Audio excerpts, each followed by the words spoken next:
అంశాలపైన debate hot టాపిక్కి స్వాగతం. ప్రస్తుతం మనతో పాటు ఉన్నటువంటి అతిథుల్ని పరిచయం చేస్తాను. ఈడ రాజశేఖర రెడ్డి వైఎస్ఆర్ కాంగ్రెస్ పార్టీ అధికార ప్రతినిధి ప్రస్తుతం మనతో పాటు లైవ్లో జాయిన్ అవుతున్నారు. వివి కృష్ణరాజు రాజకీయ విశ్లేషకులు మనతో పాటు లైవ్లో జాయిన్ అవుతున్నారు. Sai Satish CEO Indian server cyber expert ప్రస్తుతం మనతో పాటు లైవ్లో జాయిన్ అవుతున్నారు. అలాగే సామంచి శ్రీనివాస్ భారతీయ జనతా పార్టీ అధికార ప్రతినిధి కూడా మనతో పాటు లైవ్లో జాయిన్ అవుతున్నారు. రఘురామకృష్ణరాజు వ్యవహారం రోజుకో మలుపు తిరుగుతోంది. తాజాగా ఆయన గవర్నర్లందరికీ లేఖ రాయడం ఒక ఎత్తు అయితే, కీలకమైనది తన ఫోన్కి సంబంధించినటువంటి అంశాన్ని ఆయన ప్రొజెక్ట్ చేసినటువంటి తీరు.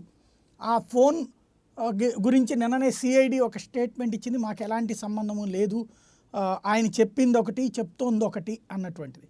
మరొక వైపున వివిధ రాష్ట్రాలకు సంబంధించినటువంటి ఎంపీలకి కూడా లేఖలు రాసినటువంటి పరిస్థితి, అలాగే ముఖ్యమంత్రులకు కూడా లేఖలు రాసినటువంటి పరిస్థితి. రఘురామకృష్ణరాజు లక్ష్యం దిశగానే ప్రయాణం చేస్తూ ఉన్నారా?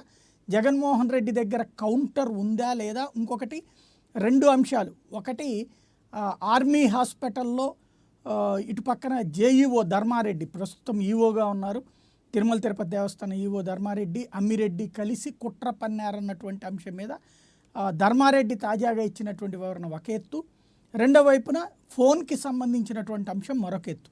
ఇవన్నీ ఏ మలుపులు తిరగబోతున్నాయి? ఈ అంశానికి సంబంధించినటువంటి చర్చ చూద్దాం. ముందుగా సాయి సతీష్ గారు నమస్తే.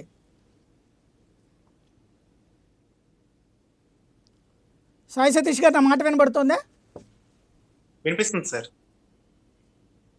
రైట్, ఇక్కడ రఘురామకృష్ణరాజు దగ్గర నుంచి ఒక సెల్ ఫోన్ని స్వాధీనం చేసుకున్నది సిఐడి. ఆ సెల్ ఫోన్లో ఒక సిమ్, ఎలక్ట్రానిక్ సిమ్, ఇంకొక సిమ్ దాంట్లో ఉంటుంది అన్నటువంటిది రఘురామకృష్ణరాజు వైపు నుండి చెప్తున్నటువంటి మాట. ఆ ఫోన్ ఫోరెన్సిక్ ల్యాబ్లో ఉండగా దాని నుండి మెసేజ్లు వెళ్ళినాయి అన్నటువంటిది ఆయన ఢిల్లీలో చేసినటువంటి కంప్లైంట్. అలాగా ఒక ఫోన్ వేరే వాళ్ళ దగ్గర ఉండగా సిమ్ లేకుండా సిమ్ ద్వారా మెసేజ్లు ఇవ్వటం సాధ్యమవుతుందా? ఎస్ఎంఎస్ స్పూఫింగ్ ద్వారా సాధ్యమవుతుంది సార్, బట్ ఈ రోజుల్లో ఎస్ఎంఎస్ స్పూఫింగ్ సరిగ్గా వర్క్ చేయట్లేదు. సో మొబైల్ ద్వారానే పంపించే అవకాశాలు ఎక్కువ ఉంటాయి సార్. బట్ సిమ్ అన్నది మనం ఆల్టర్ చేసుకోవచ్చు. ఫర్ ఎగ్జాంపుల్, ఇప్పుడు కొంచెం వర్కౌట్ చేయగలిగితే సిమ్ అయితే తెచ్చుకోగలుగుతాం. సో అది పెద్ద విషయం ఏం కాదు సార్.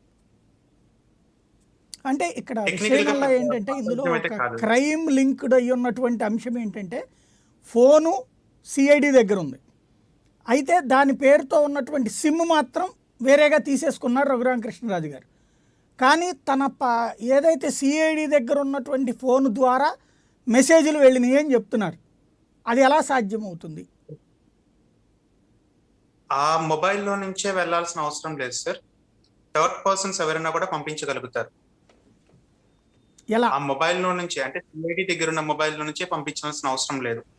ఎస్ఎంఎస్ స్పూఫింగ్ ఉంటుంది, దాని ద్వారా చేయగలుగుతాం. లేదంటే మీకు ఒక శాంపుల్ ఒక వర్చువల్ కాల్ చేస్తాను, మీ మొబైల్ నెంబర్ నుంచే మీకు కాల్ వస్తుంది అనమాట. ఆ టైప్లో ఎస్ఎంఎస్ స్పూఫింగ్ అయితే సాధ్యపడుతుంది. స్పెసిఫిక్ గా ఆ సిఐడి దగ్గర ఉన్న మొబైల్లో నుంచే ఎస్ఎంఎస్ వెళ్లాల్సిన అవసరం ఉండదు. అండ్ ఎస్ఎంఎస్ ని కూడా, సిమ్ కార్డ్ ని కూడా డూప్లికేట్ చేసుకోవచ్చు. ఆ ఫెసిలిటీస్ కూడా ఉన్నాయి. కేవలం అదే మొబైల్ నుంచి వెళ్లాల్సిన అవసరం అయితే ఏం లేదు సార్. అది ఎలా తెలుసుకోవడానికి సాధ్యమవుతుందా? ఎవరి చేతిలో ఉంటుంది అది? ఒకవేళ మనం కాల్ డేటా తెప్పిస్తే, కాల్ డేటా అని ఉంటుంది, కాల్ డేటా తెప్పిస్తే ఆ మొబైల్ నెంబర్ది ఏ టవర్ నుంచి ఎస్ఎంఎస్ వెళ్ళింది అనే ఇన్ఫర్మేషన్ మనం తీసుకోగలుగుతాం సార్. సో దాన్ని బట్టి అది నిజంగా ఆ మొబైల్ నుంచి వెళ్ళిందా, వేరే డూప్లికేట్ చేసిన సిమ్ కార్డ్ నుంచి వెళ్ళిందా అనే ఇన్ఫర్మేషన్ మనకు తెలుస్తుంది. అంటే ఇప్పుడు మనం చేయాల్సిన నెక్స్ట్ వర్క్ ఏంటంటే, టవర్ డేటా తీసుకోవాలి. ఐ మీన్ పర్టికులర్ సిమ్ యొక్క డేటా తీసుకుంటే, కాల్ రికార్డ్ డేటా తీసుకుంటే ఏ టవర్ నుంచి వెళ్ళింది అనే ఇన్ఫర్మేషన్ మనం తీసుకోగలుగుతాం. సో దట్ ఆ టవర్ లో ఆ పర్టికులర్ మొబైల్ ఉందా లేదా కూడా మనకు తెలుస్తుంది. అంటే ఒకవేళ ఇప్పుడు మీ దగ్గరికి మీకు ఒక ఎస్ఎంఎస్ వచ్చిందండి ఫర్ ఎగ్జాంపుల్, అది సో నెంబర్ నుంచి వచ్చింది, అది వాళ్లే పంపించారా లేదా మీరు ఇందాక చెప్పినటువంటి విధానంలో వచ్చిందా అన్నది తేల్చడం సాధ్యమేనా? సాధ్యపడుతుంది సార్. ఏం చేస్తామంటే, ఆ నెంబర్ ఉంటుంది కదా, ఏ నెంబర్ నుంచి అయితే వచ్చిందో ఆ నెంబర్ యొక్క డంప్ తీసుకుంటాం, కాల్ డేటా మొత్తం తీసుకుంటాం. అందులో టవర్ డేటా కూడా ఉంటుంది.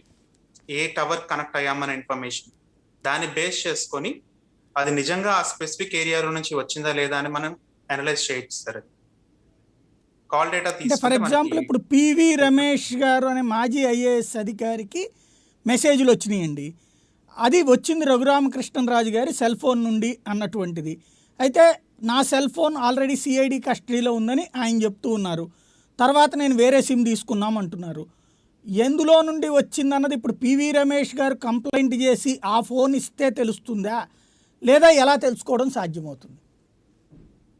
ఇప్పుడు ఏ నెంబర్ నుంచి వచ్చాయి అనే రికార్డ్ ఉంటుంది కదండి sir. For example me mobile number నుంచి నాకు బెదిరింపు వచ్చింది అనుకోండి, మీ మొబైల్ నెంబర్ యొక్క కాల్ డేటా నేను తీసుకుంటే అసలు మీ దాంట్లో నుంచి నిజంగా వెళ్ళిందా లేదా అనే ఇన్ఫర్మేషన్ నాకు తెలుస్తుంది. సో దట్ వాళ్ళు అంటే ఇప్పుడు ఆ పంపించారా డేటా తెలిసిపోతుంది సార్. ఎవరిస్తారు? అది కన్సర్న్డ్ ఓనర్కే వస్తుంది కానీ పోలీసులకి ఇవ్వరు కదా. డేటా ఇస్తారా పోలీసులకు కూడా? పోలీసులకి ఎఫ్ఐఆర్ ద్వారా ఇస్తారు సార్. పోలీసులకి ఎఫ్ఐఆర్ ద్వారా ప్రాపర్ గా ఎయిర్టెల్ కైనా లేకపోతే బిఎస్ఎన్ఎల్ కైనా వాళ్ళ రెస్పెక్టివ్ ఐఎస్పి వాళ్ళ ప్రొవైడర్స్ మనం ఎఫ్ఐఆర్ పంపిస్తే వాళ్ళు డేటా ఇస్తారు, కంప్లీట్ లాగ్ తోటి ఇన్ఫర్మేషన్ ఇస్తారు. ఇందులో ఉన్న ఇంకొక డౌట్ ఏంటంటే ఇప్పుడు for example me phone police దగ్గర ఉందనుకుందాం, దాంట్లో ఉన్నటువంటి సిమ్ కార్డు ఏదైతే ఉందో దానికి బదులుగా మీరు వేరే సిమ్ కార్డు తీసుకున్నారు. ఆ ఫోను బ్లాక్ అయిపోయింది అన్నటువంటి పేరు చెప్పి మీరు వేరే సిమ్ కార్డు తీసుకున్నారు, అదే నెంబర్తో తీసుకున్నారు. అప్పుడు ఈ డేటా అంటే ఫర్ ఎగ్జాంపుల్ ఇప్పుడు మీరు చెప్పినట్టయితే కనుక డేటా ఎట్లా వస్తుంది? ఆ నెంబర్ మీద ఈ డేట్లలో అని వస్తుంది. అది పాత ఫోన్ నుంచినా కొత్త ఫోన్ నుంచినా అనేది ఎట్లా తెలుస్తుంది? ప్రతి ఫోన్ కి కూడా ఒక యూనిక్ ఐడి ఉంటుంది సార్, ఐఎంఈఏ నెంబర్. సో ఒక సిమ్ కార్డ్ ఎన్నిసార్లు ఐఎంఈఏ మారిందనే ఇన్ఫర్మేషన్ కూడా స్టోర్ అయి ఉంటుంది. ఒక కాల్ చేసినప్పుడు కూడా వాళ్ళు ఏ నెట్వర్క్ ఐడి నుంచి చేస్తున్నారు అండ్ ఆ టైంలో యూజ్ చేసిన ఐఎంఈఏ డీటెయిల్స్ కూడా ఉంటాయి సార్. సో అది పాత ఫోనా కొత్త రైట్. ఫోనా మరొక ఇన్ఫర్మేషన్ కూడా తీసుకోవచ్చు. రైట్. ఇప్పుడు అంటే ఇవాళ పివి రమేష్ గారి ఫోన్ తీసుకుంటే తెలుస్తుందా, లేకపోతే ఈ ఫోన్ డేటాతో సరిపోతుందా? పాత ఫోన్ డేటా తోటి సరిపోతుంది సార్, కొత్త ఫోన్ తీసుకోవాల్సిన అవసరం మీరు లేదు. ఇంకొకటి కానీ అన్నారు రెండో పాయింట్ ఏంటంటే డూప్లికేట్. చెప్పండి చెప్పండి చెప్పండి. రెండో పాయింట్ ఏంటంటే ఇప్పుడు ఏ ఏ మొబైల్ అయితే రిసీవ్ చేసుకున్నారో ఆ రిసీవ్ చేసుకున్న వాళ్ళు నిజంగానే ఆ నెంబర్ నుంచి రిసీవ్ చేసుకున్నారా లేదా అనేది కూడా వెరిఫై చేసుకోవాలి సార్. అది ఎలా వాళ్ళు తెలుస్తుంది? ఒక్కొక్కసారి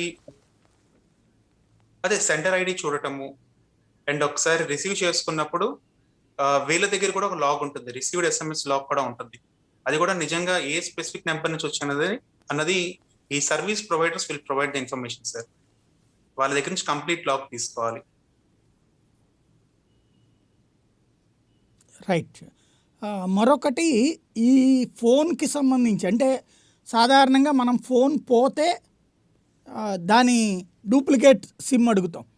అలా కాకుండా ఫోన్ పోలీసుల దగ్గర బ్లాక్ అయితే కూడా దాని డూప్లికేట్ సిమ్ తీసుకోవచ్చా? సిమ్ కార్డ్ తోటి సంబంధం ఏం లేదు సార్, మన ఐడి ప్రూఫ్ ఇస్తే సిమ్ కార్డ్ ఇచ్చేస్తారు. సో అలా కాదు, ఇన్స్ట్రుమెంట్ సేమ్ హార్డ్వేర్ నెంబర్ మాత్రమే రావాలి. వాళ్ళ దగ్గర ఉంటుంది, సిమ్ కార్డ్ బ్లాక్ చేయలేదు. సో సిమ్ కార్డ్ కి ఏంటంటే మన ఐడి ప్రూఫ్ ఇస్తే ఆటోమేటిక్ గా వాళ్ళు ఇస్తారు సార్. కన్సర్న్ ఎవరిదైతే ఓనర్ ఉంటారో సిమ్ కార్డ్ ఓనర్ వాళ్ళు డూప్లికేట్ సిమ్ తెచ్చుకోవచ్చు. దానికి హార్డ్వేర్ బ్లాక్ అదే నేను చేసిన అనేది అంటే ప్రాబ్లం అది లేదు. పోలీసు డిపార్ట్మెంట్ దగ్గర సీజ్ అయినప్పుడు అది దానికి డూప్లికేట్ తీసుకోవడానికి చట్ట ప్రకారం ఒప్పుకుంటుందా? ఆ చట్ట ప్రకారం నాకు ఐడియా లేదు సార్, వాళ్ళు యాక్సెప్ట్ చేస్తారా లేదా అన్నది. బట్ జనరల్ గా ఎయిర్టెల్ వాళ్ళకి ఆ నెంబర్ తోటి బ్లాక్ అయిందనే ఇన్ఫర్మేషన్ వాళ్ళకి ఉండకపోతే ఆబ్వియస్లీ ఎయిర్టెల్ వాళ్ళైనా BSNL they don't stop the customer. ఒక కస్టమర్ వెళ్ళి వాళ్ళ ఐడి ప్రూఫ్ పెట్టి నా సిమ్ కార్డ్ ఇలా బ్లాక్ అయింది, న్యూ సిమ్ కార్డ్ ఇవ్వండి అని అయితే ఎవరైనా ఇస్తారు. ఒకవేళ టెక్నికల్ గా అయితే ఇది సాధ్యమే, కానీ లీగల్ గా అయితే నాకు ఐడియా లేదు సార్. మేబీ ఆ నెంబర్ మీద బ్లాక్ చేస్తుండి ఆ అది ఆల్రెడీ ఎయిర్టెల్ వాళ్ళకైనా బిఎస్ఎన్ఎల్ వాళ్ళకైనా వాళ్ళకి ఆల్రెడీ ఇన్ఫర్మేషన్ పాస్ చేస్తుంటుంటే అప్పుడు వాళ్ళు స్టాప్ చేసే అవకాశాలు ఉంటాయి. కానీ జనరల్ గా అయితే వాళ్ళు నా రైట్. సిమ్ కార్డ్ పోయిందని చెప్పి కొత్తగా ఎవరైనా తెచ్చుకోవడానికి అవకాశం ఉంది సార్. రైట్. మరొక ప్రధానమైనటువంటి అంశము ఇప్పుడు ఈ సిమ్ కార్డుకి సంబంధించి అంటే ఫోన్కి ఇందాక మీరు అన్నారు నా ఫోన్ నా నెంబర్తోనే నాకు కాల్ చేయొచ్చు, నా నెంబర్తోనే నాకు మెసేజ్ పంపించచ్చు అని. అది ఎలా సాధ్యం?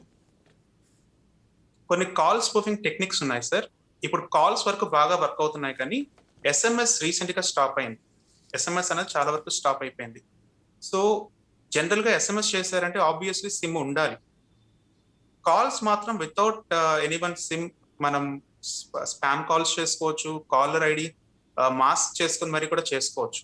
చాలా వివోఐపి టెక్నిక్స్ ఉన్నాయి సార్. ఇప్పుడు పబ్లిక్ కి మనం డిస్ట్రిబ్యూట్ చేయకూడదు కాబట్టి కొన్ని వివోఐపి టెక్నిక్స్ అయితే చాలా ఉన్నాయన్నమాట. ఎవరి నెంబర్ నుంచి ఎవరికైనా కాల్ చేయడం దాదాపు ఒక 8 years నుంచి ఉన్నాయి. ఇంకా మన ఇండియాలో బ్లాక్ చేయాల్సిన అప్లికేషన్స్ చాలా ఉన్నాయన్నమాట. ప్రస్తుతానికి ఎస్ఎంఎస్ అయితే కరెక్ట్ గా వర్కౌట్ అవ్వట్లేదు. డిఎల్డి ఒకటి తీసుకొచ్చారు, దానివల్ల ఎస్ఎంఎస్ వర్కౌట్ అవ్వట్లేదు, ఎస్ఎంఎస్ స్పూఫింగ్ వర్కౌట్ అవ్వట్లేదు కానివ్వండి, కాల్స్ అయితే వర్కౌట్ అవుతున్నాయి. రైట్. అంటే ఏ నెంబర్ నుంచి అయితే ఆ నెంబర్ నుండినే. అవును, ఇప్పుడు ప్రస్తుతానికి ఎస్ఎంఎస్ అయితే ఆ నెంబర్ నుంచి అయితేనే వెళ్ళాలి. జనరల్ గా స్పూఫింగ్, ఎస్ఎంఎస్ స్పూఫింగ్ అనేది వర్క్ చేయట్లేదు. మీరు ఒకసారి కాల్ డేటా ఇక్కడ మొత్తం ఆ రికార్డ్స్ అన్ని చూపిస్తే సస్పెక్టెడ్ నెంబర్ ఏ నెంబర్ అసలు కన్ఫ్యూజన్ అలా ఏంటంటే రఘురామకృష్ణరాజు గారి ఫోన్ నుండి పివి రమేష్ గారికి మెసేజ్ వెళ్ళింది, నేను ఇవ్వలేదు సిఐడి వాళ్ళే చేశారు అన్నటువంటిది ఆయన చేస్తున్న ఆరోపణ. అసలు మేము ఆ ఫోన్ని ముట్టుకోలేదు, అది ఫోరెన్సిక్ ల్యాబ్ దగ్గర ఉంది అంటున్నది సిఐడి.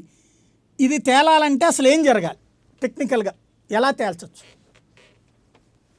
ఈ పొలిటిక్స్ రకంగా పొలిటికల్ గా అయితే నేను ఇన్వాల్వ్ కానివ్వండి సార్. మీరు పొలిటికల్ వద్దు, నేనంటే ఇక్కడ ఏబిసి అనుకోండి, ఏ దగ్గర ఫోన్ ఉంది, బికి సంబంధించిన సిమ్ము, సికి మెసేజ్ వెళ్ళింది, ఇది ఎలా తేలాలి? ఫస్ట్ సిమ్ కార్డ్ అసలు ఎన్ని మొబైల్స్ లో యాక్టివేట్ అయ్యింది, వాటి ఐఎంఏ నెంబర్స్ మొత్తం తీసుకుంటాం.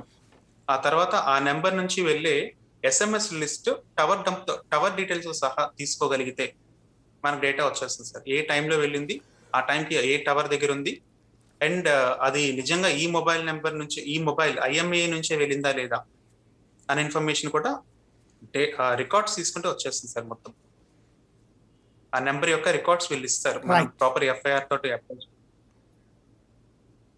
రైట్. అంటే యాపిల్ ఫోన్లో లాక్ అనేటువంటిది తీయడానికి ఏమన్నా ప్రొసీజర్ ఉంటుందా? పబ్లిక్ గా అన్ని డిస్కస్ చేయకూడదు కానీ సార్, ఐఓఎస్ వర్షన్ ని బట్టి ఆప్షన్స్ ఉంటాయన్నమాట. ఇది లేటెస్ట్ ఐఓఎస్ అయితే చాలా వరకు అసాధ్యం అని చెప్పుకోవచ్చు. లేటెస్ట్ ఆపరేటింగ్ సిస్టమ్స్ అయితే కొంచెం ఓల్డ్, ఒక 1.5 year లేదా 2 years ఓల్డ్ ఐఓఎస్ అయితే పాసిబిలిటీస్ ఉన్నాయి. బట్ అది పబ్లిక్ గా ఏ సాఫ్ట్వేర్స్ అనేది మనం డిస్కస్ చేయకూడదు సార్. పాసిబిలిటీ అయితే కొంత ఉంటుంది, బట్ ఓల్డ్ ఐఓఎస్ పాసిబిలిటీ ఉందన్నమాట. ఇక్కడ ఇంకొక కన్ఫ్యూజన్ ఏంటంటే 2 సిమ్లు 2 నెంబర్లు మామూలుగా వేసుకోవచ్చు కదా, అందులో ఒక సిమ్ ఉందని ఆయన చెప్పుకొచ్చారు, వేరే నెంబర్ని వేరే చోట్ల ఇచ్చారు. అటు వాళ్ళ తరపున చెప్తున్నటువంటి మాట ఏంటంటే సిమ్ ఒకటే ఉంటుంది, ఇంకొకటి సిమ్ లేకుండా ఆ ఫోను నడుస్తుంది ఎలక్ట్రిక్ సిస్టమ్ ద్వారా, అంటే సిమ్ పెట్టి తీసేస్తే అది ఈ సిమ్ అంటారు దాన్ని అంటున్నారు. అది నిజమే ఉంటుంది అట్లాగే యాపిల్లో? అవకాశం ఉందండి, అవకాశం ఉంది. బట్ మళ్ళీ ఆ సిమ్ ని అదే నెంబర్ తోటి వేరే చోట యాక్టివేట్ చేసి ఇది ఆటోమేటిక్ గా డియాక్టివేట్ అయిపోతుంది. ఇక్కడ సీరియస్ గానే రెండో మొబైల్ లో సిమ్ నెంబర్ ని నా మొబైల్ యాక్టివేట్ చేస్తే ఫస్ట్ ఐఓఎస్ లో ఉన్నది డియాక్టివేట్ అయిపోతుంది సార్. సో ఆ నెంబర్ నుంచి పంపించే అవకాశాలు ఉండవు, ఆ పర్టికులర్ ఫోన్ నుంచి పంపించే అవకాశాలు ఉండవు. రైట్. అంటే ఇక్కడ ఒక అనుమానం ఏంటంటే ఇంతకుముందు అంటే ఒక ఫోన్ దగ్గర నుంచి ఫోన్కి బదులుగా ఇంకొక సిమ్ తీసేసుకున్నాక పాతది ఈ ఎలక్ట్రిక్ సిస్టమ్ అంటే ఈ సిమ్ ఉంది కాబట్టి దాని నుండి ఇవ్వచ్చా మెసేజ్లు? ఈ నెంబర్ ని వేరే చోట యాక్టివేట్ చేస్తే డియాక్టివేట్ అయిపోతుంది. నెంబర్ ని యాక్టివేట్ చేశారా? వేరే చోట యాక్టివేట్ అయిపోయింది. అప్పుడు ఇక్కడ ఆటోమేటిక్ గా వేరే చోట యాక్టివేట్ అయినప్పుడు ఆటోమేటిక్ గా వేరే చోట నుంచి మెసేజ్ ఇవ్వడం కుదరదు. ఫస్ట్ దాంట్లో డియాక్టివేట్ అయిపోతుంది సార్, అప్పుడు పంపించే అవకాశం. ఈవెన్ వాట్సాప్ కూడానా? వాట్సాప్ కంటిన్యూ చేయొచ్చు, కానీ వాట్సాప్ ఏంటంటే మీరు వాట్సాప్ ని వేరే చోట యాక్టివేట్ చేస్తే ఇక్కడ కూడా డియాక్టివేట్ అయిపోతుంది. కానీ వాట్సాప్ సిమ్ కార్డ్ లేకుండా కూడా వర్క్ చేస్తుంది. కానీ ఇక్కడ వాట్సాప్ దగ్గర ఒకటి చెప్పాలన్నమాట. వాట్సాప్ 2-step వెరిఫికేషన్ పెట్టుకున్నా లేదా ఫింగర్ ప్రింట్ అథెంటికేషన్ పెట్టుకున్నా, ఫింగర్ ప్రింట్ అథెంటికేషన్ చాలా మంది పెట్టుకుంటారు. ఫింగర్ ప్రింట్ అథెంటికేషన్ కనుక పెట్టుకుంటే వాట్సాప్ నుంచి పంపించే అవకాశాలు ఉండవు. ఎవరైతే కన్సర్న్ ఓనర్ ఉంటారో వాళ్ళు మాత్రమే పంపించడానికి అవకాశాలు ఉంటాయి. సో ఇక్కడ మనం వాళ్ళని అడగాలన్నమాట, టూ స్టెప్ వెరిఫికేషన్ ఎనేబుల్ చేసుకున్నారా, second point finger print authentication enable చేసుకున్నారా. ఫింగర్ ప్రింట్ ఎనేబుల్ చేసుకుంటే మాత్రం 100% ఛాన్సెస్ ఉండవు వేరే వాళ్ళు పంపించడానికి. ఎవరైతే ఓనర్ ఉంటారో ఆ ఓనర్ ను పంపించడానికి మాత్రమే అవకాశాలు ఉంటాయి. సో అది మనం అడగాలి, thank you. Finger print authentication చేసుకున్నారా లేదా. Right thank you very much అండి సాయి సతీష్ గారు, మంచి పాయింట్స్ చెప్పారు. పబ్లిక్కి ఉన్నటువంటి అనేక అనుమానాలకి సంబంధించినటువంటి దాంట్లో కొంతమేర నివృత్తి అవుతాయి అనేది భావిద్దాం. కొంతమేర కొంత కన్ఫ్యూజన్ ఇంకా ఉంది, కానీ ఆ కన్ఫ్యూజన్లో ఉన్నటువంటిది అయితే ఆ ఈ సిమ్ము ఇక్కడ వీళ్ళు చెప్తున్నటువంటి వెర్షన్కి ఉన్నటువంటి తేడా మేబీ అదేంటి అనేది ఫ్యూచర్లో తేలుతుంది. థ్యాంక్ యూ వెరీ మచ్ అండి సాయి సతీష్ గారు. ఇక మిగతా చర్చలోకి వస్తే ఈ సిమ్తో ప్రారంభమైనటువంటి వివాదం ఎక్కడికెక్కడికో వెళ్ళిపోతున్నటువంటి పరిస్థితి. ఈడ రాజశేఖర రెడ్డి గారు ఏమంటారు ఈవేళ? రాష్ట్ర ప్రభుత్వం లేదా సిఐడి ఎవరైనా తప్పు చేస్తున్నారా, లేకపోతే తప్పు ఆపాదించబడుతోందా?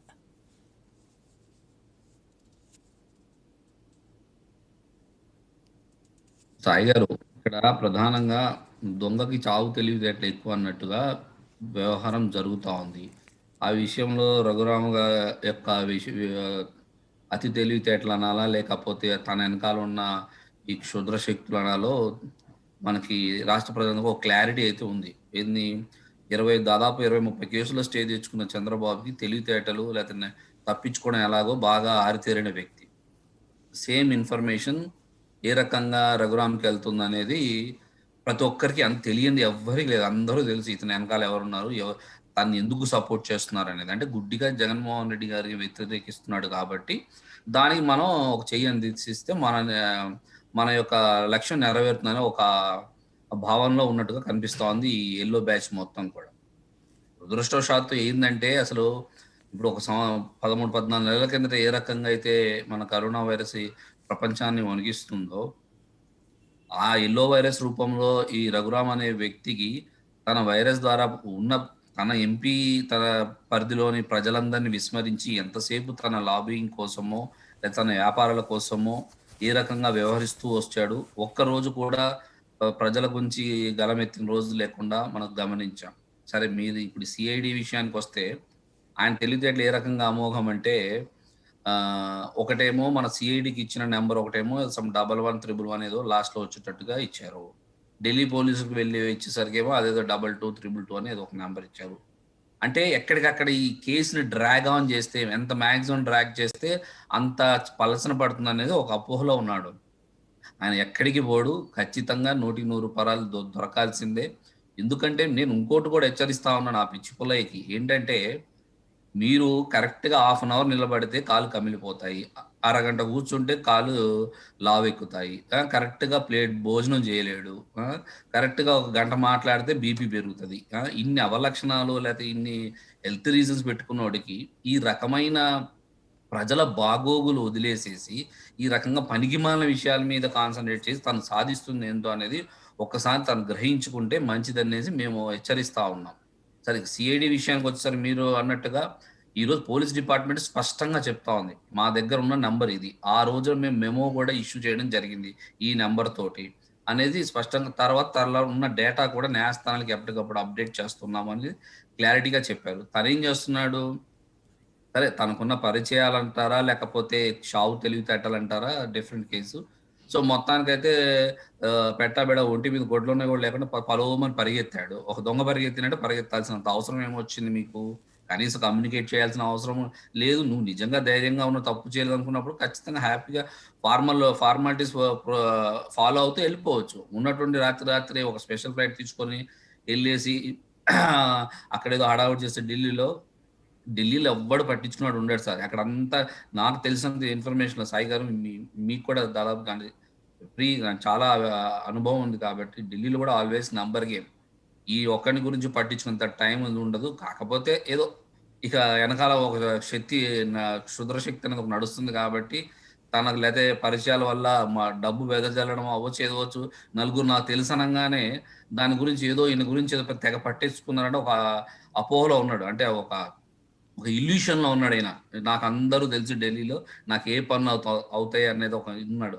ఆ భ్రమలు త్వరలోనే తొలగిపోతాయి. ఖచ్చితంగా 100% ఈ కేసులో ఖచ్చితంగా శిక్షించబడతారు. ఆయన డ్రామాలు మనం చూసాం. ఒక్కటే సింపుల్ ఎగ్జాంపుల్ సాయి గారు. ఢిల్లీకి వెళ్ళేటప్పుడు ఎంత బ్రహ్మాండంగా ఢిల్లీలో దిగేసి శాల్వాలు కప్పించుకొని పళ్ళని నికిలించుకొని వెళ్ళాడో మనం చూసాం. అక్కడి నుంచి హాస్పిటల్కి వెళ్ళి మళ్ళీ మొత్తం 2 కాళ్ళకి ఎలా ఏ రకంగా పట్టీలు కట్టాడో చూసాం. అంటే అవసరానికి తగ్గట్టు ఏ రకంగా జీవించాలో సినిమాల్లో నటించాల్సినోడు రాజకీయాల్లో ప్రజా జీవితంలో రావడం ఒక దురదృష్టకరమైన విషయం. ఎందుకంటే అక్కడ ఫాలో అయింది ఇక్కడ ఫాలో అవుతున్నాడు.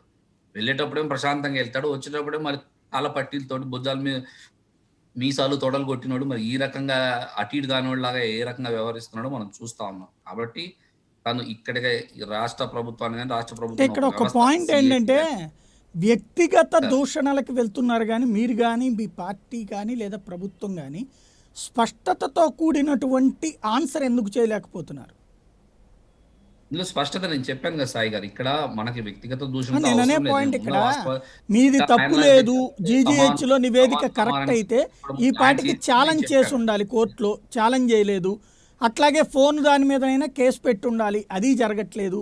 ఆయన అనే ప్రశ్నలకి సంబంధించి కేవలం ఆ, ఈ తిట్లు శాపనార్థాలు నడుస్తున్నాయి కానీ దానికి ఒక స్పష్టమైనటువంటి రూపం ఉండట్లేదు. ఎక్కడ తేడా నడుస్తుంది?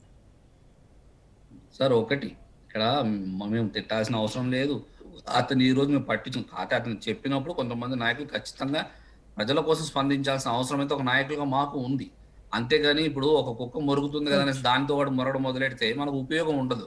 నోరు నొప్పి తప్ప ఏముండదు. కాకపోతే దాన్ని లీగల్ గా ప్రజాస్వామ్యబద్ధంగా వ్యవహరించాలి. అందులో భాగంగానే ఈరోజు సిఐడి అవ్వచ్చు, లేదంటే కొన్ని విషయాలు అంటే ప్రభుత్వాన్ని విమర్శించినప్పుడు దానికి క్లారిటీ ఇవ్వాల్సిన అవసరం ఉంది. అంటే అదేదో అన్నట్టు టిట్ ఫర్ టాట్ లాగా ఉండాలి. మరి ఇదేం గాంధీజీ గారి లాగా రైట్. ఒక చెంప పెడితే ఇంకో చెంప చూపించడానికి గాంధీజీ గారి కాలం కాదు కదా. ఇప్పుడు అన్ని ఏంటంటే అతి తెలివితేటలో దుర్మార్గులు ఎక్కువైపోయారు కాబట్టి వాళ్ళకి తగ్గట్టు వ్యవహరించాలి తప్ప అయ్యా బాబు అని చెప్పి ఎన్నాలని చెప్పిన వినే రకాలు కావు ఇవన్నీ. ఈ ఊళ్ళో ఏమంటే జనరల్ గా ఏంటంటే అది ఒక అహంకార పూరితమైన మనుషులకి మామూలుగా చెప్తే ఎక్కదు. దానికి తగ్గట్టుగానే డీల్ చేయాలి, వాళ్ళకి తగ్గట్టుగానే రైట్. వ్యవహరించాలి. కాబట్టి ఇక్కడ మేము ఆయన వ్యక్తిగత దూషణ చేయాల్సిన అవసరం ఏమీ లేదు.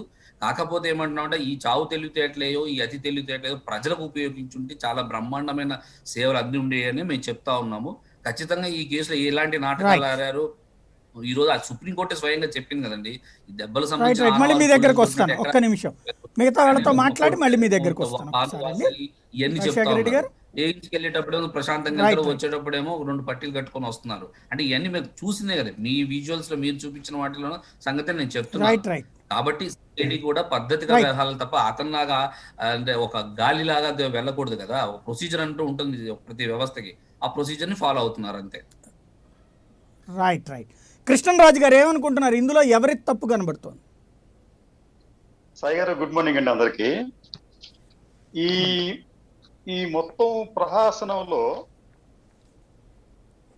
ఈ సెల్ ఫోన్ మెసేజ్లకు వచ్చేటప్పటికి రఘురామ కృష్ణరాజు గారు ఒక సెల్ఫ్ గోల్ చేసుకున్నారేమో అని చెప్పి అనిపిస్తుందండి. రెండోది, అసలు ఇటువంటి విధానాలు అంటే ఆ సిమ్ లేకపోయినా మెసేజ్లు పంపించడం, లేకపోతే సిమ్ క్లోనింగ్, ఇటువంటి టెక్నాలజీ విషయానికి వచ్చేటప్పటికి ఈ విషయాల్లో రఘురామకృష్ణరాజు గారు కూడా ఆరితేరిన వ్యక్తేననే విషయాన్ని 2012లో ఆనాటి సిబిఐ జాయింట్ డైరెక్టర్ లక్ష్మీనారాయణ గారి ఫోన్ కాల్ డేటాను తీసుకొచ్చినప్పుడే అందరికీ బహుశా అర్థమై ఉంటుందండి. ఎందుకంటే సిబిఐలో పనిచేసే జాయింట్ డైరెక్టర్ హోదాలోని వ్యక్తి ఫోన్ కాల్స్ డేటాను కూడా సంగ్రహించిన చాతుర్యం కావచ్చు, లేకపోతే నైపుణ్యం కావచ్చు, ఏవైనా కావచ్చండి.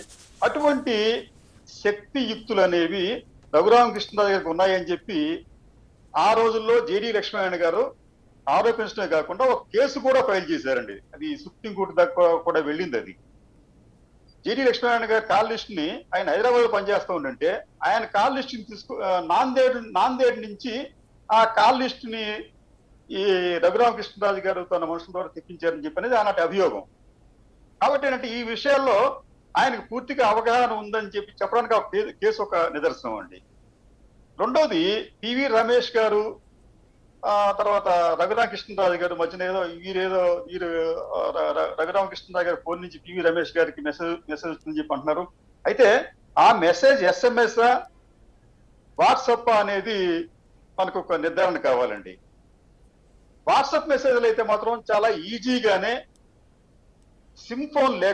సిమ్ కార్డు లేకుండానే మనం ఏ నెంబర్ అనుకుంటున్నామో ఆ నెంబర్ నుంచి మనం పంపించవచ్చండి.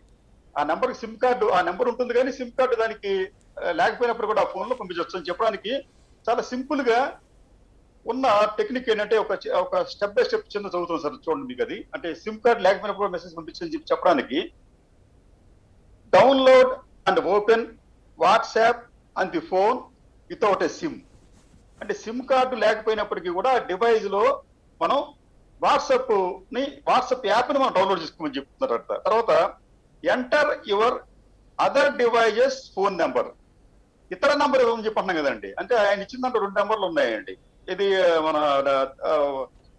9009111111 ఒకటి, తర్వాత 9009222222 అని చెప్పి నెంబర్లు ఉన్నాయి ఇట్లాగా. ఇది ఆల్రెడీ ఒక నెంబర్ అనేది సిబిసిఐడి దగ్గర లేదా న్యాయస్థానం దగ్గర ఉంది అది. కాబట్టి దాన్ని టచ్ చేయడం సాధ్యం కాదండి, అసాధ్యం అది. ఎందుకంటే ఒకసారి అది జడ్జి దగ్గరికి వెళ్ళినప్పుడు, కోర్టు దగ్గరికి వెళ్ళినప్పుడు దాన్ని పూర్తిగా సీల్ చేస్తారు. దాన్ని ఆ ఫోన్ ఉపయోగించడం అనేది సాధ్యం కాదు. అంటే 2వ నెంబర్ నుంచి చేయడానికి ఆస్కారం ఉందని చెప్పడానికి ఏంటంటే enter your other devices phone number, next ఏంటంటే ప్రెస్ నెక్స్ట్ అని చెప్పి అన్నాడు. తర్వాత verify your number is correct, అంటే మీరు ఏ నంబర్ ప్రెస్ చేయాలనుకుంటా చెప్పాలనుకుంటారో ఆ నెంబర్ ఓకే అనుకుంటే దాన్ని ప్రెస్ చేయమన్నాడు. తర్వాత the app will send a text message to your active device. అప్పుడు ఏం చేస్తుందంటే సిమ్ కార్డు లేని ఈ డివైస్ నుంచి మీరు ఏ నెంబర్ పంపించాలనుకుంటారో ఆ నెంబర్ కి మెసేజ్ వెళుతుంది అని చెప్పని ఒక సింపుల్ టెక్నిక్ వీళ్ళు ఆల్రెడీ ప్రాచుర్యంలో ఉన్న విధానమే సార్ ఇది. కాబట్టి ఏంటంటే బహుశా ఈ పివి రమేష్ గారు లేకపోతే రఘురామకృష్ణరాజు గారు కూడా ఇటువంటి టెక్నిక్ నైనా వాడి ఉంటారేమోనన్న అనుమానాలను బహుశా సిబిసిఐడి వ్యక్తం చేస్తూ వాళ్ళు చెప్తున్నారంటే మాకు సంబంధం లేదు, ఎట్లా చేశారని చెప్పి చెప్తున్నారండి అది. రెండోది, రఘురామకృష్ణరాజు గారు ఢిల్లీ వెళ్ళారు, తర్వాత అనేక మందికి కలుస్తున్నారు, అంత బాగానే ఉంది. కానీ రఘురామకృష్ణరాజు గారు చేస్తున్నది ఒంటరి పోరాటం మాత్రమే. ఎందుకంటే గతంలో కొంతమంది విశ్లేషణ ఏం చేశారంటే అది బీజేపీ సపోర్ట్ చేస్తుంది అనేది ఇంకోటి అంటే చంద్రబాబు నాయుడు సపోర్ట్ పరోక్షంగా ఉంటే ఉండొచ్చు, ఆయన పోయేదేం లేదు. కానీ భారతీయ జనతా పార్టీ విషయానికి వచ్చేటప్పటికి రఘురామకృష్ణరాజు గారికి భారతీయ జనతా పార్టీ సపోర్టు లేదు అని చెప్పడానికి ఇటీవల కొన్ని పరిణామాలు మనం గమనిస్తే అర్థం అవుతుందండి. ఈ మధ్యన ఆయన ఇది సికింద్రాబాద్ ఆర్మీ హాస్పిటల్ నుంచి ఆయన ఢిల్లీ వెళ్ళి ఆ స్పీకర్ కూడా కలిశారని చెప్పి చెప్తున్నాడు ఆయన. కానీ స్పీకర్ ని కలిసినట్టుగా మనకి ఏం చెప్తారు, వెళ్ళారని చెప్పన్నారు. కానీ జనరల్గా ఏంటంటే రఘురామకృష్ణరాజు గారు ఎవరన్నా మంత్రిని కానీ ఎవరు పెద్దవాళ్ళని ఎవరిని కలిస్తే ఇమీడియట్ గా ఆ ఫోటోల్ని తీసుకొచ్చి ఫేస్బుక్ లోను వాట్సాప్ లోను పెడతారు, ప్రసాదరికి ఇస్తూ ఉంటారు ఆయన. కానీ ఆయన ఆ స్పీకర్ గారిని కలిసిన ఫొటోస్ ఏవి కూడా బయట పెట్టలేకపోయారు. అదొక విచిత్రమైన మరి రీజన్, ఎందుకు తెలియదు అది. మరి జనరల్గా ఏంటంటే మరి ఆయన టైం ఇవ్వలేదా, లేకపోతే ఈయన స్పీకర్ కార్యాలయానికి ఇంటికి వెళ్ళి అది ఇచ్చేసి వచ్చారా, విషయం ఏంటి తెలియదు. కానీ అటువంటి ఫొటోస్ ఏమి బయట పెట్టలేదు. రెండోది, భారతీయ జనతా పార్టీ, నాకున్న సోర్స్ ఏంటంటే భారతీయ జనతా పార్టీలో ఆంధ్రప్రదేశ్ వచ్చేటప్పటికి రఘురామకృష్ణరాజు గారికి ప్రధానమైన అపోనెంట్ భారతీయ జనతా పార్టీలో ఉన్నారు. ఆయన గోకరాజు గంగరాజు గారు. గోకరాజు గంగరాజు గారు గతంలో నర్సాపురం నుంచి పోటీ చేశారు. ఎప్పుడు చేశారంటే ఆ పోటీ చేసినప్పుడు కూడా నిజానికి ఆ సీటును భారతీయ జనతా పార్టీ రఘురామకృష్ణరాజు గారికి ఇచ్చినట్టుగా దాదాపు ప్రకటించింది. ఈనాటి వైస్ ప్రెసిడెంట్ గా ఉన్న వెంకయ్యనాయుడు గారు కూడా దాన్ని ధృవీకరించినట్టుగా ఆ రోజున వార్తలు వచ్చినాయండి. ఆ సీట్ నీకే అని చెప్పి రఘురామకృష్ణరాజు గారికి. అటువంటి సీటుని హఠాత్తుగా గోకరాజు గంగరాజు గారు రంగప్రవేశం చేసి ఆ సీటుని ఎగరేసుకుపోయారు. ఆ టికెట్ తెచ్చుకోగలిగారు భారతీయ జనతా పార్టీ నుంచి. అక్కడి నుంచి ఆయన గెలిచారు కూడా. అప్పటి నుంచి కూడా గోకరాజు గంగరాజు అలాగే రఘురామకృష్ణరాజు వీరిద్దరి మధ్య కూడా ఒక ప్రచ్ఛన్న యుద్ధం అనేది అంత ముందు ఉంది, ఇది వచ్చిన తర్వాత బాగా పెరిగిందండి. ఇది పెరిగిన నేపథ్యంలో ఏంటంటే ఈ మధ్యన జరిగిన పరిణామాల్లో ఆయన భారతీయ జనతా పార్టీకి సపోర్ట్ చేస్తారు, ఆ, ఆ, భారతీయ జనతా పార్టీకి సపోర్ట్ చేస్తుందని చెప్పి వస్తున్న నేపథ్యంలో గోకరాజు గంగరాజు గారు వారి పార్టీకి చెందిన ఇతర నాయకులు కూడా ఢిల్లీకి కొన్ని నివేదికలు పంపించారు, కొన్ని ఆధారాలతో సహా. అంటే ఈయన చేస్తున్న కార్యక్రమాలు తర్వాత ఇతరతర అంశాలన్నీ కూడా వారు ఆ పార్టీ పెద్దలకు పంపించినట్టుగా సమాచారం ఉందండి. ఆ సమాచారం ఏంటంటే రఘురామకృష్ణరాజు గారు నాట్ రిలయబుల్ పర్సన్, ఆయన చాలా తప్పులు చేస్తున్నాడు, మనం ఆయన సపోర్ట్ చేస్తే మనకి ఇబ్బందులు వస్తాయని చెప్పి ఒక సమాచారాన్ని భారతీయ జనతా పార్టీలోని కొందరు పెద్దలు ఢిల్లీలోని పార్టీ పెద్దలకు పంపించినట్టుగా సమాచారం ఉంది. ఈ నేపథ్యంలో ఏంటంటే ఆయనకున్న ఒకే ఒక్క గట్టి ఆధారం భారతీయ జనతా పార్టీ, దానిని కూడా ఈ గోకరాజు గంగరాజు కావచ్చు, ఇతర నాయకులు కావచ్చు, దాన్ని గండి కొట్టినట్టుగా ఉంది. మరొక అంశం ఏంటంటే ఇంకా ఆల్రెడీ జరిగింది ఏంటంటే ఈ నర్సాపురం పశ్చిమ గోదావరి జిల్లా రాజకీయాల్లో గోకరాజు గంగరాజు గారి ఫ్యామిలీకి కొంత ప్రాబల్యం ఉందండి. దాంట్లో భాగంగానే రఘురామకృష్ణరాజు గారు పార్లమెంటు సభ్యుడిగా ఎన్నికైన తరువాత ఆ పార్లమెంటరీ నియోజకవర్గాల ఇన్ఛార్జిగా గోకరాజు గంగరాజు పెద్ద కొడుకు, బహుశా ఆయన పేరు రంగరాజులో ఉందండి, ఆయన నియమించడం జరిగింది. అలా నియమించడం అనేది కూడా రఘురామకృష్ణరాజుకి అసలు ఏ మాత్రం ఇష్టం లేదు. అక్కడి నుంచే ఈ వివాదాలు మరింత ముదిరి, నేనుండగా నాకు చెప్పకుండా గంగరాజు కొడుకుని ఎట్లా నియమిస్తారు అని చెప్పి అనే ఒక ప్రెస్టీజ్ ఇష్యూకి పోయి ఆయన ఓపెన్ గా జగన్మోహన్ రెడ్డిని సవాల్ చేయటం, ఈ సవాల్ చేసే భాగంలో కొంత అలర్ట్ చేయటం, టిట్ ఫర్ టాట్, వీరు చేశారు కాబట్టి వారు చేశారు, వారు చేశారు కాబట్టి వీరు చేశారు. ఏమైనప్పటికీ కూడా రఘురామకృష్ణరాజు గారు ఒక లూజింగ్ బ్యాటిల్ ని ఆయన చేస్తున్నాడు. అంటే ఒక క్రమంగా ఆయన బలహీన పడుతూ పోరాటంలో ఓడిపోయే ఒక యుద్ధాన్ని ఆయన చేస్తున్నాడు. మరి దీనికి సంబంధించి okay sir. Right. Samanth Srinivas garu, Bharatiya Janata పార్టీనే ఇప్పుడు రఘురామకృష్ణరాజు గారి ప్రధానమైన పోపు. ఒకటి, ఈ ఉదంతాన్ని అసలు బీజేపీ ఎలా చూస్తోంది?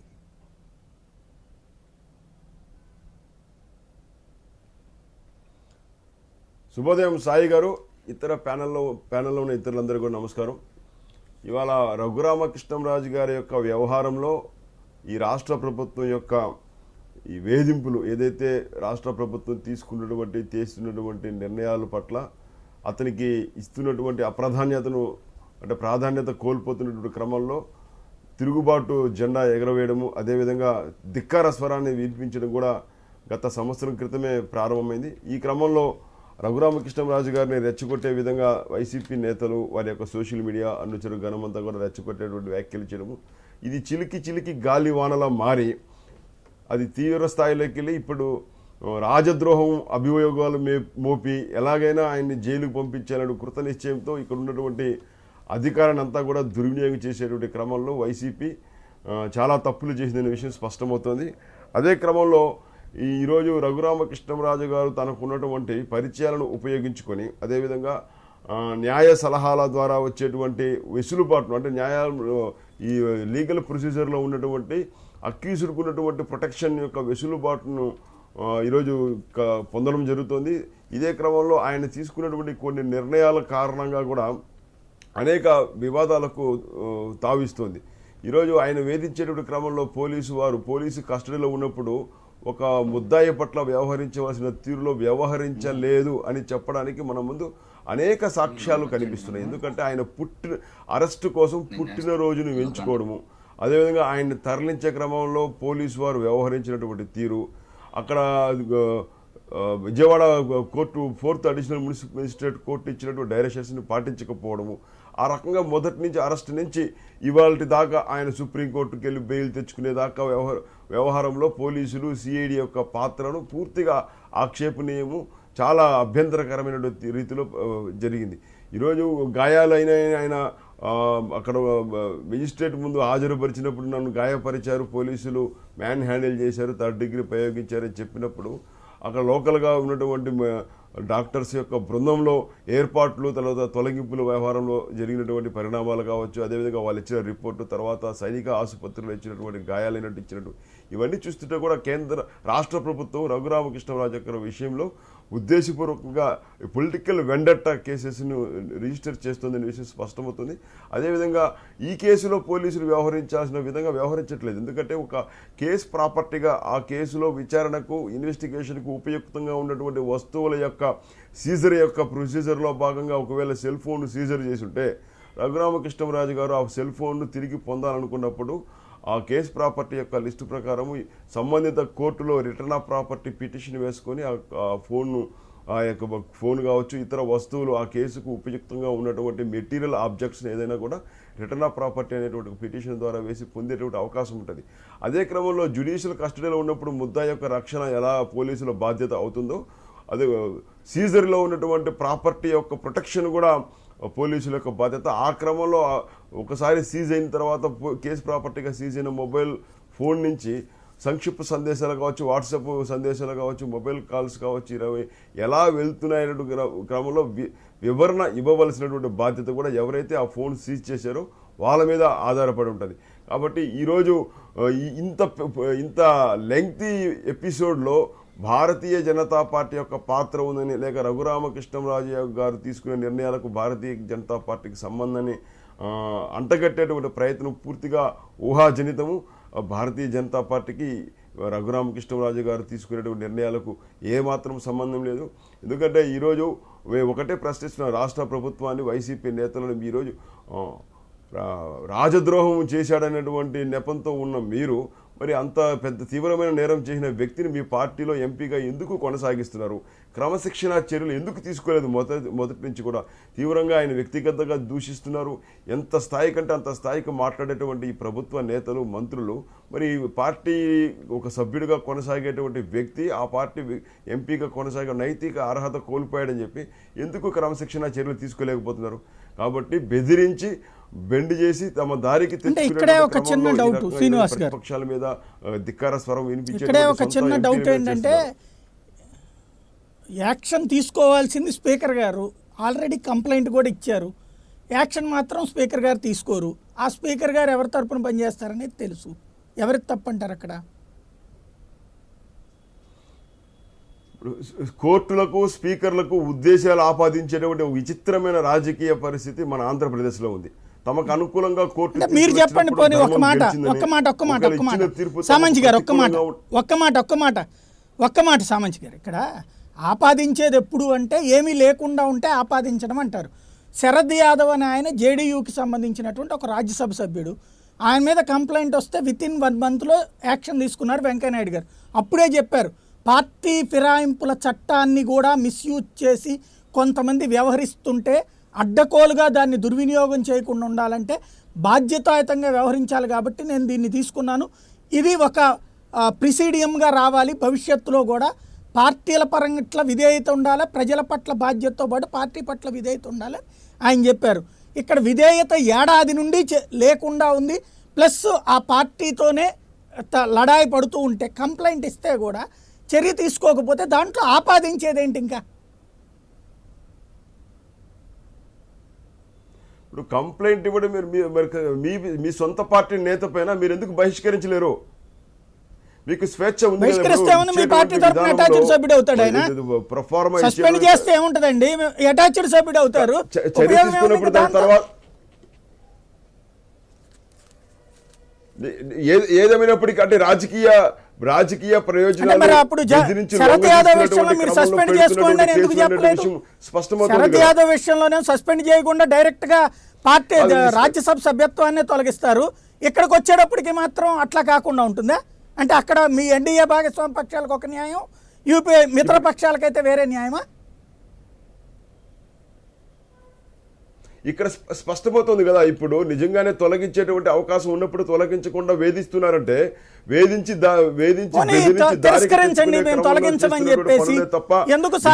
రాజద్రోహం చేశారు అని శరద్ యాదవ్ గారి విషయానికి, రఘురామకృష్ణరాజు గారి వ్యవహారానికి దానికి దీనికి శరద్ చాలా యాదవ్ వ్యత్యాసం దానికి ఉంది. దీనికి అసలు ఈరోజు సంబంధం లేదండి. స్పీకర్ శరద్ గారికి యాదవ్ ఒకే లేఖ ఒక్క ఇచ్చామని మీటింగ్ లో చెప్పినప్పుడు ఆ పార్టిసిపేట్ ప్రొఫార్మ్ చేశారు. అయ్యేది. ఆ ఒక్క స్పీకర్ మీటింగ్ గారు ఆయన ఎందుకు తీసిపడేశారు. స్పీకర్ ఇక్కడేమో గారు ఏడాది నుంచి తిట్టిపోస్తుండా డైరెక్ట్ గా ఉన్నా కూడా చర్య తీసుకోవట్లేదు. ఆయనకి దీనికి పోలిక లేదు నిజంగానే. ఇప్పుడు వీళ్ళు ప్రయత్నం వైసీపీ సిన్సియర్ గా రఘురామకృష్ణంరాజు గారి మీద చర్య తీసుకోవాలని సిన్సియర్ గా ట్రై చేస్తుందా, బెదిరించి దారికి అంటే తెచ్చుకునేటువంటి అంటే ప్రయత్నం ఇంకేం చేస్తుందా? చేయాలో మీరు చెప్పండి సార్. వేధిస్తే ధిక్కార స్వరం వినిపిస్తే ఎన్డీఏలో చేరితే ఏమైనా చర్య తీసుకుంటారా? స్పష్టంగా తెలుస్తుంది సాయి గారు. ఏమండి రైట్. ఎన్డీఏలో చేరితే ఎవరిని చర్య తీసుకుంటారు. ఇప్పుడు శరద్ యాదవ్ ఒకే ఒక్క మీటింగ్ లో పార్టిసిపేట్ చేసినందుకు ఆయన్ని తీసేయమనగానే తీసేశారు. ఇక్కడ వీళ్ళు ఇంకేం చేయాలి నిరూపించుకోవాలంటే? ఇంకే విధేయత ప్రకటించాలి మీకు? నిజంగా మీకు రఘురామకృష్ణంరాజు గారి యొక్క ఎంపీ యొక్క సభ్యత్వాన్ని రద్దు చేయాలనుకున్నప్పుడు ప్రొటెం స్పీకర్కి ఇచ్చినప్పుడు మీరు ఒత్తిడి తీసుకురావాలి, ప్రయత్నం చేయాలి. లేక రాజద్రోహం చేశారనుకున్నప్పుడు పార్టీ నుంచి సస్పెండ్ చేయాలి. ఇది పూర్తిగా రాజకీయ వేధింపులు ఈ రాష్ట్రంలో బెదిరించేటువంటి లేదండి. ఇప్పుడు ఈరోజు స్పీకర్ కి కోర్టులకి ఉద్దేశాలు ఆపాదించేటువంటి ఒక విచిత్రమైన పరిస్థితి ఇక్కడ కనిపిస్తుంది. నేను పదే చెప్తున్నాను కదా. ఇప్పుడు గతంలో కూడా స్పీకర్ కు అనేక సందర్భాల్లో గెలిచిన పార్టీ నుంచి అధికార పార్టీకి మారిపోయినప్పుడు చర్యలు తీసుకోలేదే. అప్పుడు కూడా ఉద్దేశపూర్వకంగా స్పీకర్కి ఒక ఉద్దేశాలు ఆపాదించే ప్రయత్నం చేస్తారు. కోర్టులు అనుకూలంగా తీర్పిస్తే ధర్మం గెలిచిందంటారు, ప్రతికూలంగా ఉంటే మేనేజ్ చేయబడిందంటారు. ఆ రకమైన విచిత్రమైన రాజకీయ పరిస్థితి మన ఆంధ్రప్రదేశ్లో కనిపిస్తుంది. ఇప్పటికీ రఘురామకృష్ణంరాజు గారి వ్యవహారంలో రాష్ట్ర ప్రభుత్వం అనుసరిస్తున్న తీరు గర్హనీయము. ఎందుకంటే ఈ రకంగా బెదిరిస్తూ పోతే చట్టం ముందు నిలబడేటువంటి సెక్షన్లు కావు, చట్టం ముందు నిలబడేటువంటి ఆరోపణలు కావు ఇవి. రైట్. రాజశేఖర రెడ్డి గారు చట్టంతో చెలగాటం ఆడుతూ ఉన్నారు. అక్కడ ఆయన మీద తీసుకోవాల్సిన చర్య కాకుండా చట్టాన్ని దుర్వినియోగం చేస్తున్నారు అన్నటువంటిదే బీజేపీ చెప్తోంది. మేము అండగా లేమంటోంది. సాయి గారు, శ్రీనివాస్ గారు ఇప్పుడు లైవ్ లో ఏ రకంగా అడ్డంగా దొరికారు, రాజశేఖర రెడ్డి గారు నా మాట వినబడుతుందా? ఉన్నాయి. వినబడుతుందండి సాయి గారు, వినబడుతుందండి చెప్పండి సాయి గారు, వినబడుతుంది. ఇప్పుడు శ్రీనివాస్ గారి మాటలు ఎంత హాస్యాస్పదంగా ఉన్నాయి, ఎంత అడ్డంగా దొరికిపోయారు అనేది మనకి స్పష్టంగా ఇంతకుముందు ఆయన మాటలు చూస్తే అర్థమవుతా ఉంది. ఏదో రాజద్రోహం కేసులు అంటున్నారు. తర్వాత ఆయనకంటే క్రమశిక్షణ చర్యలు సరిగా తీసుకోలేదంట. బహుశా రాజద్రోహం కేసులు ఏమైనా కొత్తగా ఈ రోజునే ఆంధ్రప్రదేశ్లో పుట్టాయా, లేదంటే కర్ణాటకలో రాజద్రోహం కేసులు యడ్యూరప్ప పెట్టలేదా, లేదా గుజరాత్లో ఏం పెట్టలేదా, ఉత్తరప్రదేశ్లో ఎంతమంది మీద పెట్టలేదు? అంటే నాకు నచ్చిందే సిద్ధాంతం అనుకుంటే ఇలాంటి ఐడియాలు, ఆలోచనలు లేకపోతే కమెంట్స్ వస్తుంటాయి. దురదృష్టవశాత్తు ఏంటంటే మేము మొదటి నుంచి కూడా చెప్తుంది ఏంటంటే తెలుగు బీజేపీలో కూడా చంద్రబాబు కోవట్లు ఉన్నారు, అందులో కూడా ఎల్లో వైరస్ సోకిందని మొదటి నుంచి ఏ రకంగా అయితే చెప్తున్నాం, ఇప్పుడు కూడా అదే చెప్తున్నాం. మేము ఏంటంటే మీ సిద్ధాంతాలు మీరు ఫాలో అయితే భారతీయ జనతా పార్టీ ఎదిగే అవకాశం ఉంటుంది. లేదు మేము అందులో కొంతమంది మా దాంట్లోకి వచ్చారు కాబట్టి ఆ వైరస్ మాకు కరోనా లాగా తగులుకుంది కాబట్టి మేము ఈ రకంగానే మాట్లాడతాము అంటే దానికి అది మీ విఘ్నత. మేము చెప్పేది ఈరోజు రఘురామ్ మీద చర్యల గురించి మాట్లాడుతున్నారు శ్రీనివాస్ గారు. మీరే అడిగారు ఆ ప్రశ్న ఏంటి అంటే సింపుల్ గా మళ్ళీ ఒకసారి గుర్తు చేస్తాను శ్రీనివాస్ గారికి. వెంకయ్యనాయుడు గారు చర్య తీసుకున్నప్పుడు వితిన్ ది 30 days లోపు తీసుకుంటేనేమో అది ఆయన ఉద్దేశాలు ఆపాదించొద్దు. ఈ రోజు ఉన్న బిర్లా గారికి ఏదైనా అడిగితేనే మాత్రం ఉద్దేశాలు ఆపాదించకూడదు. అంటే ఇక్కడే ద్వంద్వ వైఖరి కనిపిస్తా ఉంది. బీజేపీ వారిది అనాలా లేకపోతే బీజేపీలో ఉన్న కొంతమంది వ్యక్తులు అనాలనేది శ్రీనివాస్ గారు ఆలోచించుకోవాలి. ఈ రోజు మేము సంవత్సరాల కిందట మేము చర్య తీసుకోమని ఇస్తే పోనీ ఆ చర్యలు ఒత్తిడి తీసుకురావాలంటే స్పీకర్ గారి మీద మరి దానికి ఏమైనా సపరేట్ ప్రొసీజర్ ఏముందో శ్రీనివాస్ గారు బీజేపీ కాబట్టి అక్కడ బిర్లా గారిని ఒక పార్టీ నాయకుడు కలిసేసి ఆ సపరేట్ ప్రొసీజర్ ఒత్తిడి ప్రొసీజర్ ఏమైనా ఉంటే చెప్తే ఈ భారతదేశంలో అలాంటి నాయకులు చాలా మంది చర్యలు తీసుకొని అది మేము ఫాలో అవుతాము. లేదు ప్రజాస్వామ్యబద్ధంగా కాకుండా ఇంక వేరే మార్గాలు ఏమైనా ఉన్నాయో మరి బీజేపీకి స్పెషల్గా ఏమైనా ఉంటే చెప్తే అది బాగుంటుంది. మూడోది ఆయన మీద వైసీపీ సిన్సియర్ గా ట్రై చేయాలంట. అంటే ఈ సిన్సియారిటీ కూడా ఒక ప్రొసీజర్ ఏదన్నా ఉందో లేకపోతే మన కాన్స్టిట్యూషన్ ఏదైనా డిఫైన్ చేశారేమో శ్రీనివాస్ గారు చెప్పాలి. మేము గత సంవత్సరన్నర కాలం నుంచి ప్రజాస్వామ్యబద్ధంగా పలుమార్లు స్పీకర్ గారికి విన్నవించడం జరిగింది. బహిరంగంగా లేఖలు కూడా రాయడం జరిగింది. అయ్యా బాబు, ఈయన పార్టీ వ్యతిరేక కార్యక్రమాలు పాల్పడుతున్నాడు. స్వయంగా ఒక ముఖ్యమంత్రి గారిని పట్టుకొని అనరాని మాటలు బూతులు మాట్లాడుతున్న ప్రజాస్వామ్యబద్ధం కాకుండా చెప్పాము. మరి మిగతా రాష్ట్రాలు బీజేపీ ఉన్న ప్రాంతాల్లో ముఖ్యమంత్రి గారిని తిరిగితే ఈ రకంగానే కౌగులించుకుంటున్నారా, లేకపోతే దండం పెడుతున్నారా? శ్రీనివాస్ గారు ఈ ప్రైమ్ లైన్ ద్వారా ఆయన ప్రజలకు సమాధానం చెప్పాల్సిన అవసరం ఉంది. ఈరోజు మేము ఒకటే చెప్తున్నాం సాయి గారు, ఎవరైనా సరే పార్టీ వ్యతిరేక కార్యక్రమాలు కాబట్టి ఇప్పుడు ఈ రఘురామ్ అనే వ్యక్తికి ఏ రకంగా ఏం చూసుకొని ఎగిసి పడుతున్నాడో ఆ ఎంపీ పదవి ఉంది కాబట్టి అది అయిపోతే అసలు గేట్ దగ్గర కూడా ఎవరు రానివ్వడు. ఆ ఎంపీ పదవి కోసం ఏ దయాదాక్షిణ్యాలు ఇంతవరకు తన రాజకీయ జీవిత చరిత్రలో ఒక్కనాడు కూడా పార్లమెంట్లో కానీ అసెంబ్లీలో అడుగుపెట్టిన సందర్భం లేదు.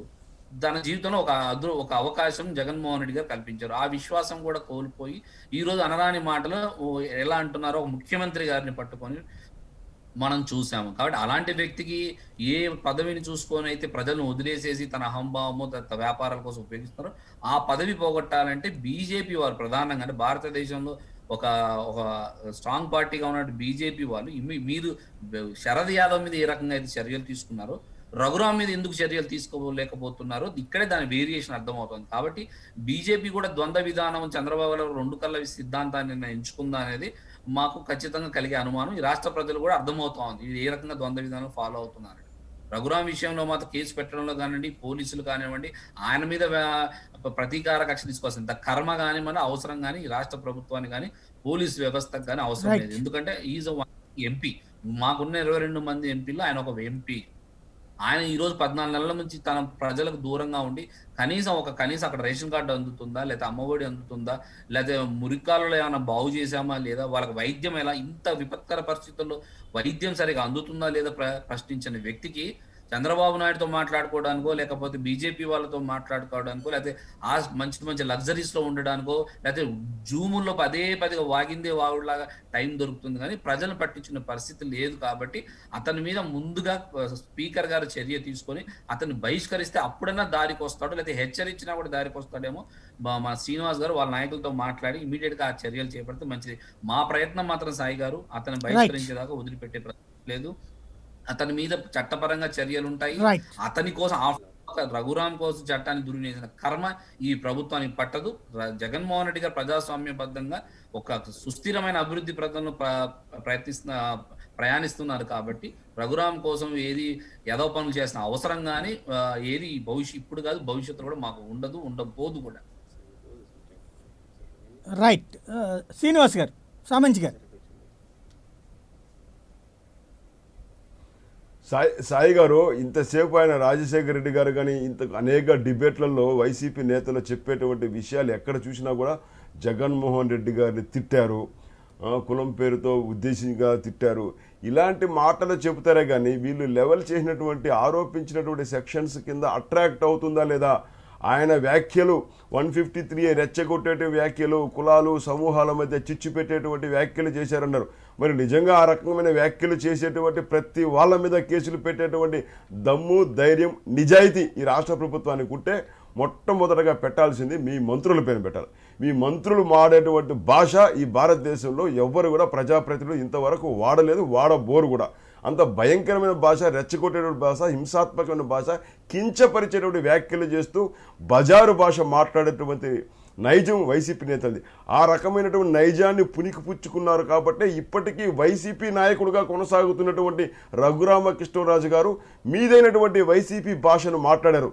అంతేగాని ఎక్కడా కూడా మీరు రాజద్రోహం, రాజ్యాన్ని ధిక్కరించడము, లేదంటే ఇక్కడ ఉన్నటువంటి సౌభ్రాతృత్వానికి భంగం కలిగించడము, ప్రజల మధ్య చిచ్చు పెట్టడము, అన్రెస్ట్ క్రియేట్ చేయడము లాంటి వాటిని మీరు ఎక్కడ చెప్పలేకపోతున్నారు. కేవలం వేధించడం, బెదిరించడము, లొంగ తీసుకోవడం, ఈ రకమైన తాము చేసేటువంటి తప్పులను ప్రశ్నిస్తే అనేక రకాలుగా, ఎందుకంటే మీరు చేసేటువంటి అపరిపక్వత లేనటువంటి నిర్ణయాల కారణంగా ప్రజాధనం వృధా అవుతుందనే విషయాన్ని పదే అనేక మంది అనేక రూపాల్లో వివిధ మాధ్యమాల శ్రీనివాస్ గారు ఆయన ఏదో పాయింట్ చెప్తానంటున్నారు, ఒక్కసారి వినండి. శ్రీనివాస్ గారు ఆయన ఏదో పాయింట్ చెప్తానంటున్నారు, ఒక్కసారి వినండి. పరంపర ఒక్క నిమిషం. మీరు అన్న మాటలో ఎక్కడా కూడా రఘురామ్ గారు రెచ్చగొట్టే వ్యాఖ్యలు చేశారని ఎక్కడా కూడా నిరూపితం కాదండి. అంటే మీరు బహుశా ఓన్లీ ఎల్లో మీడియానే కొంచెం ఫాలో అవుతున్నారు. అప్పుడప్పుడు ప్రైమ్ 9, సాక్షి న్యూస్ కూడా ఫాలో అవుతాయి, మీకు నిజాలు తెలుస్తాయి. ఇందులో ఉదాహరణ ఒకటి చెప్తాను. ఆయన ఏం మాట్లాడారండి, ప్రజలని రాజశేఖర్ గారు మీ మొన్న మాట వినబడట్లేదు నాకు. ఒక్క నిమిషం ఆగండి నేను చెప్పనీలేదు ఇప్పుడు వస్తుంది చూడండి. ప్రజలని కొట్టే విధంగా పిచ్చోళ్ళారా ఏంట్రా మీకు ఏం తెలుసురా మీకు అసలు ఏమన్నా అర్థమవుతుందని ప్రజల్ని రెచ్చగొట్టిన వాక్యాలు మీకు వినిపించలేదా? రెండోది, ఒక సామాజిక వర్గాన్ని పెట్టుకొని కమాన్ ఇప్పుడు మీకు వ్యక్తిగతంగా వెళ్తే వెళ్ళండి, మీకు దాన్ని కాదనము, దాని దగ్గర చర్యలు తీసుకుంటాం. ఒక సామాజిక వర్గం టార్గెట్ మీ ముఖ్యమంత్రి చేయలేదా? సమాజంలో కులాల మధ్య చిచ్చు పెడుతున్నట్టు మీకు వినిపించలేదా? పోనీ ఎల్లో మీడియా ఫాలో అవుతే ఇదే ప్రాబ్లమ్స్ మీ వస్తాయి. ముఖ్యమంత్రి కులాలను ఆపాదిస్తూ రెచ్చగొట్టే వ్యాఖ్యలు మీ ముఖ్యమంత్రి చేయలేదా? మీ పార్టీ నాయకుడు జగన్మోహన్ రెడ్డి గారు అటువంటి వ్యాఖ్యలు చేయలేదా అంటున్నా. అరే రామా, మీరు అడిగిన ప్రశ్నకి నేను కొన్ని ఎగ్జాంపుల్స్ చెప్పాను. ఇవన్నీ ప్రజాస్వామ్యంలో లేకపోతే ప్రజల మధ్య శాంతి ఉన్నది విచ్ఛిన్నం చేయడం కాదా? మీ ప్రశ్నలోనే మీ సమాధానం ఉంది. మీ సమాధానంలోనే నేను వేసిన ప్రశ్న ఉంది. మీ ముఖ్యమంత్రి చేయలేదా? మీ మంత్రులు వ్యాఖ్యలు చేయలేదా? మరి వాళ్ళ మీద కేసులు ఎందుకు పెట్టలేదు? మీరు ఆగండి మాస్టారు. నేను అడిగిన సమాధానం మీరు ఒక ఆరోపణ చేశారు, దానికి నేను ఉదాహరణలు చెప్పారు, దానికి మీ సమాధానం ఏంటి? మీ మాటలు విత్డ్రా చేసుకున్నాను అంటారా? నేను అడిగిందని మీ మంత్రుల పైన కేసులు ఎందుకు పెట్టలేదు? అరే మీరు అడిగేదాన్ని నేను చెప్పాను మాస్టారు, మీరు దానికి చెప్పండి సమాధానం. సాయి గారి ముందే కదా నేను అడిగింది, నేను ఒక నిమిషం అడిగాను, దానికి మీరు సమాధానం చెప్పండి. కేసు పెట్టాలా వద్దా? ఈ రెండు మధ్య ఎస్ ఆర్ నో చెప్పండి. ఆ తర్వాత నేను మాట్లాడతాను ఎంపీల మా మినిస్టర్ల గురించి. రైట్ సామంచి గారు, లేకపోతే రెచ్చగొట్టే వ్యాఖ్యలు చేసిన మీ మంత్రుల పైన కూడా కేసు పెట్టండి. అదే నా సమాధానం. ప్రతి మంత్రులది ఒక్కరిపైన కేసు దూషణ పెట్టండి. వేరు, రెచ్చగొట్టడం వేరు కదా. అర్థమైంది లేండి సామంచి గారు. రెచ్చగొట్టే కంటే ఇంకా భయంకరమైన వ్యాఖ్యలు చేశారు సాయి గారు. తెలుగుదేశం విధానాన్ని ఫాలో అవుతున్నారు. చెప్పండి. మనోభావాలు కించపరుస్తూ రెచ్చగొడుతూ చిచ్చు పెడుతూ ఏంటది? వర్గాల మధ్య వైషమ్యాలు చిచ్చు పెడుతూ మాట్లాడారు. ఏ మంత్రి కూడా ఆయన రెండు పాయింట్లు చెప్పారు, మీరు చెప్పండి. కులాల మధ్య చిచ్చు పెట్టలేదు. For your kind information. మీకు ఒకవేళ ఎల్లో మీడియాలో కనబడితే దాని విషయం అది మీ కర్మ, మీ విఘ్నత, అంతే. మీరు మీ ఎల్లో మీడియా కాదండి, ఎల్లో మీడియా అంటారు. మీ సాక్షి పేపర్ ఏమైనా వాస్తవాలు రాస్తుందా? మీరు భజనే కదా, వాళ్ళు వాళ్ళ పార్టీ భజన, మీరు మీ పార్టీ భజన. మధ్యలో మేము ప్రజాయుక్తంగా మేము నిర్భయంగా నిజాలు మాట్లాడుతుంటే మీరు ఉద్దేశాలు ఆపాదిస్తారు. ఇందాకే చెప్పాను కదా, మీకు అనుకూలంగా ఉంటే ధర్మం గెలిచింది, మీకు ప్రతికూలంగా ఉంటే ఉద్దేశాలు ఆపాదిస్తారు. మీరు మాత్రం మీ సాక్షి పేపర్ లో మీకు భజన కొట్టుకోకుండా మీరు వాస్తవాలు రాస్తున్నారా? మా పేపర్ మా భజన, రెచ్చగొట్టే వ్యాఖ్యలు కొడాలి నాని చేయలేదా? మా ఇష్టం, అది కాదు మా పేపర్ మా ఇష్టం. అది భజన. రెచ్చగొట్టే వ్యాఖ్యలు కొడాలి నాని గారు చేయలేదా అంటారా? ఏం మాట్లాడుతున్నారు మీరు? మరి ఎందుకు ఆయన పైన కేసు పెట్టలేదు? పెట్టిన కేసులని ఏంటి? రెచ్చగొట్టే వ్యాఖ్యలు కొడాలి నాని గారు ఇతర మంత్రులు చేయలేదా? మరి మీరు ఎందుకు వాళ్ళ మీద కేసులు పెట్టలేదు? వాళ్ళ మీద ఎందుకు రాజద్రోహం కేసులు పెట్టలేదు? ప్రజలకు మరొకసారి తెలియజేశారు. చంద్రబాబు గారి బుద్ధిని ప్రజలకు తెలియజేశారు. అంతకంటే ఎక్కువ చేశాడు. ఒక మతానికి సంబంధించి, ఒక ధర్మానికి సంబంధించి, ఒక హిందూ ధర్మానికి సంబంధించినటువంటి మనోభావాలు కించపరుస్తూ, భక్తుల యొక్క నమ్మకాన్ని వమ్ము చేస్తూ కించపరుస్తూ మాట్లాడారు. అందరూ పెట్టారు కదా. హిందూ ధర్మానికి సంబంధించిన, ఒక మతానికి సంబంధించినటువంటి విశ్వాసాలను భంగపరుస్తూ రెచ్చగొట్టే వ్యాఖ్యలు చేశారు. మరి ఆ రోజు ఎందుకు కేసులు పెట్టలేదు? పరోక్షంగా రెచ్చగొట్టేటువంటి కీలకమైనటువంటి ఆదేశాలు ఇచ్చినటువంటి ముఖ్యమంత్రి రెచ్చగొట్టారు అంటే ఆయన ఆనందం పొందారు. అది కాదండి, అంతకంటే ఎక్కువ మీరు చేసేటువంటి వేధింపుల ప్రారంభమైంది. గత ప్రభుత్వం చేస్తున్నారు. మీ పార్టీకి ఇప్పటికీ ఇంతే శాశ్వత. రైట్ రైట్ మీ ఇద్దరు ఒక్క నిమిషం అండి. కృష్ణన్ రాజు గారు ఏమంటారు? ఇదంతా చూశాక ఏమనిపిస్తుంది సార్? ఇదంతా ఏం లేదు సార్. ఇప్పుడు ఇది ఒక అనవసరమైన ప్రహాసనం రఘురామకృష్ణరాజు గారికి సంబంధించి. ఎందుకంటే ఆయన మీకు ఇంత చెప్పినట్టు ఆయన కూడా సత్శీలుడైతే కాదు, ఆయన మీద కూడా ఆర్థిక పరమైన నేరారోపణలు ఉన్నాయి. రెండోది ఇండియన్ టెలికాం యాక్ట్ సంబంధించి ఆయన కూడా అనధికారికంగా నాందేడ్ నుంచి ఆనాడు CBI joint director Lakshminarayana call డేటాను తస్కరించినట్లుగా కేసులు ఉన్నాయి.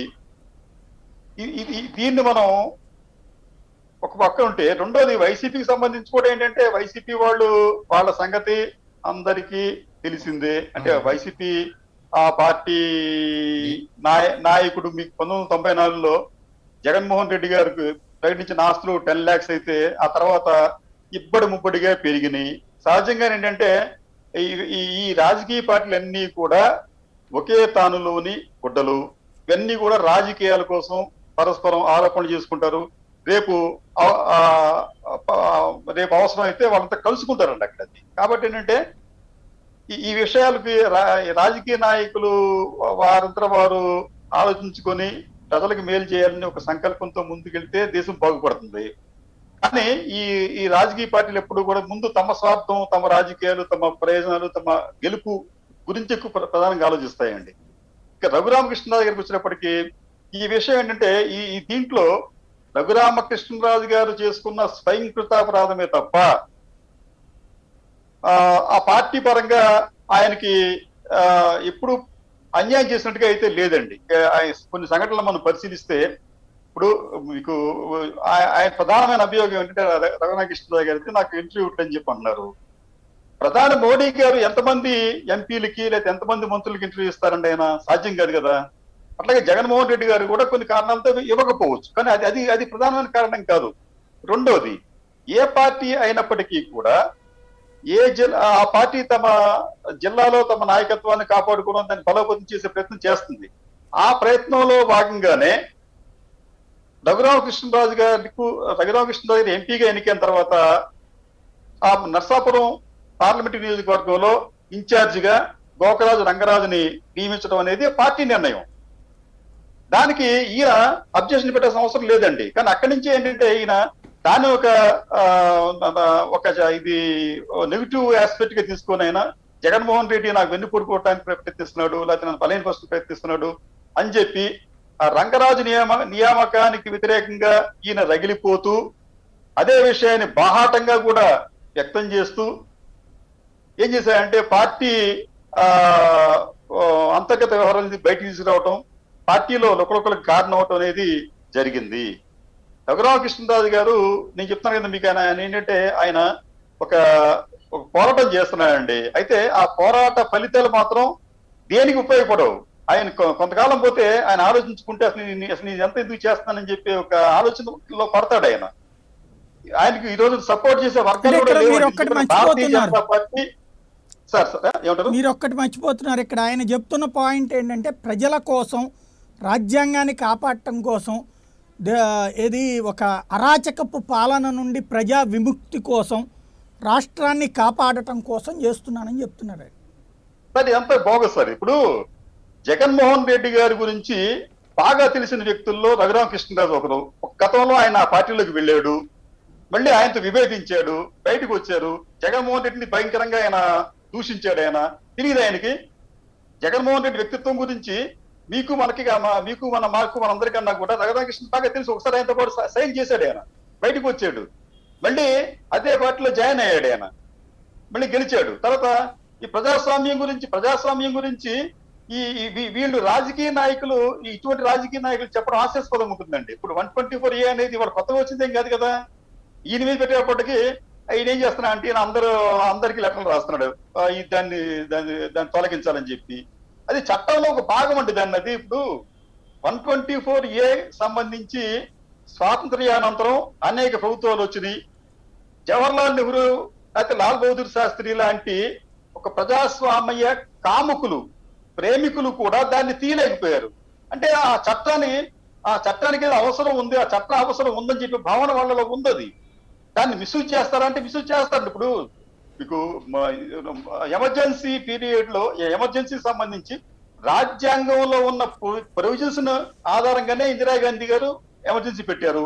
అంటే ఏంటి, ఆ ప్రొవిజన్స్ తీసేమని చెప్పి కాదు కదా, దాన్ని మిస్యూజ్ చేస్తారు. అక్కడ మిస్యూజ్ చేయటం అనేది ఒకటి, పూర్తిగా తీసేయమని చెప్పడం ఒకటి. అక్కడ దాన్ని ఏంటంటే మిస్యూజ్ చేయదని చెప్పండి. మిస్యూజ్ చేయకుండా మనం కొన్ని గైడ్ లైన్స్ పెట్టుకోవాలి, అంతే తప్ప మొత్తం టోటల్ గా 124A దాన్ని మనం కాజుని తీసేయాలి అని చెప్పడం కూడా భావించదు. ఎందుకంటే మన భారతదేశం అనేది మన కేవలం ఏపీనో లేకపోతే సౌత్ ఇండియా కాదండి, అనేక రాష్ట్రాల సమాహారం, అనేక భావాలు దీంట్లో ఇమిడి ఉంటాయి. దేశంలో రకరకాల భావాలు అండి. దాని తీవ్రవాద భావాలు కావచ్చు, మితవాద భావాలు కావచ్చు. మీకు నార్త్ ఈస్ట్ వచ్చేటప్పటికి అక్కడ ఎప్పుడు కూడా మీకు ఇంట్రెస్ట్ ఉంటుంది. అక్కడ మీకు అది సౌత్ కోస్ట్ రకమైన భావాలు ఉంటాయి. క్రమంగా ఏమిటంటే ఈ భావాలు ముదిరితే దేశ సమగ్రతకు ముప్పు వచ్చే ప్రమాదం ఉంటుంది. కాబట్టి దానిని ఆపడానికి 124A లాంటి ఒక నిబంధన మన ఖచ్చితంగా భారతదేశానికి అవసరం వస్తుంది, అటువంటి టైంలో ఉపయోగపడుతుంది. కానీ కొన్ని సందర్భాలు ఏంటంటే దానిని మిస్యూజ్ చేస్తున్నారు. అది మిస్యూజ్ చేయడం అనేది కొత్తగా వచ్చింది కాదండి. అది మీకు ఇంత చెప్పినప్పుడు ఇందిరాగాంధీ గారు రాజ్యాంగంలో ఉన్న నిబంధనల్ని వాడుకున్నారు, ఆమె దాన్ని మిస్యూజ్ చేసి పన్నాం. ఇట్లా 124A సంబంధించి ఏపీలో దీన్ని వాడుతున్నారు కాబట్టి మిస్యూజ్ చేసి పన్నాం. నేను అంటే 124A పూర్తిగా రద్దు చేయడం కాదండి, దాన్ని మిస్యూజ్ చేయకుండా ఆపడానికి మనం ప్రయత్నం చేయించాలి. రైట్. ఇక్కడ సామంత్ శ్రీనివాస్ గారు, పబ్లిక్కి భారతీయ జనతా పార్టీ చెప్పాల్సిన స్పష్టత ఏంటంటే, ఇవాళ రఘురామకృష్ణరాజు గారు తను క్లెయిమ్ చేస్తోందైతే మీ పార్టీ అగ్రనేతలందరితో కూడా తనకి మంచి సంబంధాలు ఉన్నాయని, నరేంద్ర మోడీ అయినా, అమిత్ షా అయినా, రాజ్నాథ్ సింగ్ అయినా, లేకపోతే స్పీకర్ అయినా, ఎవరి దగ్గరికైనా ఈజీ యాక్సెస్ ఉంటుంది, ఆయన ఇలా అడగగానే అలా అపాయింట్మెంట్ వస్తుంది, ముఖ్యమంత్రికి మాత్రం అపాయింట్మెంట్లు అంటే రోజుల తరబడి పట్టేటువంటి పరిస్థితి ఉంటుంది అనేటువంటిది. ఏంటి ఆ స్పెషాలిటీ?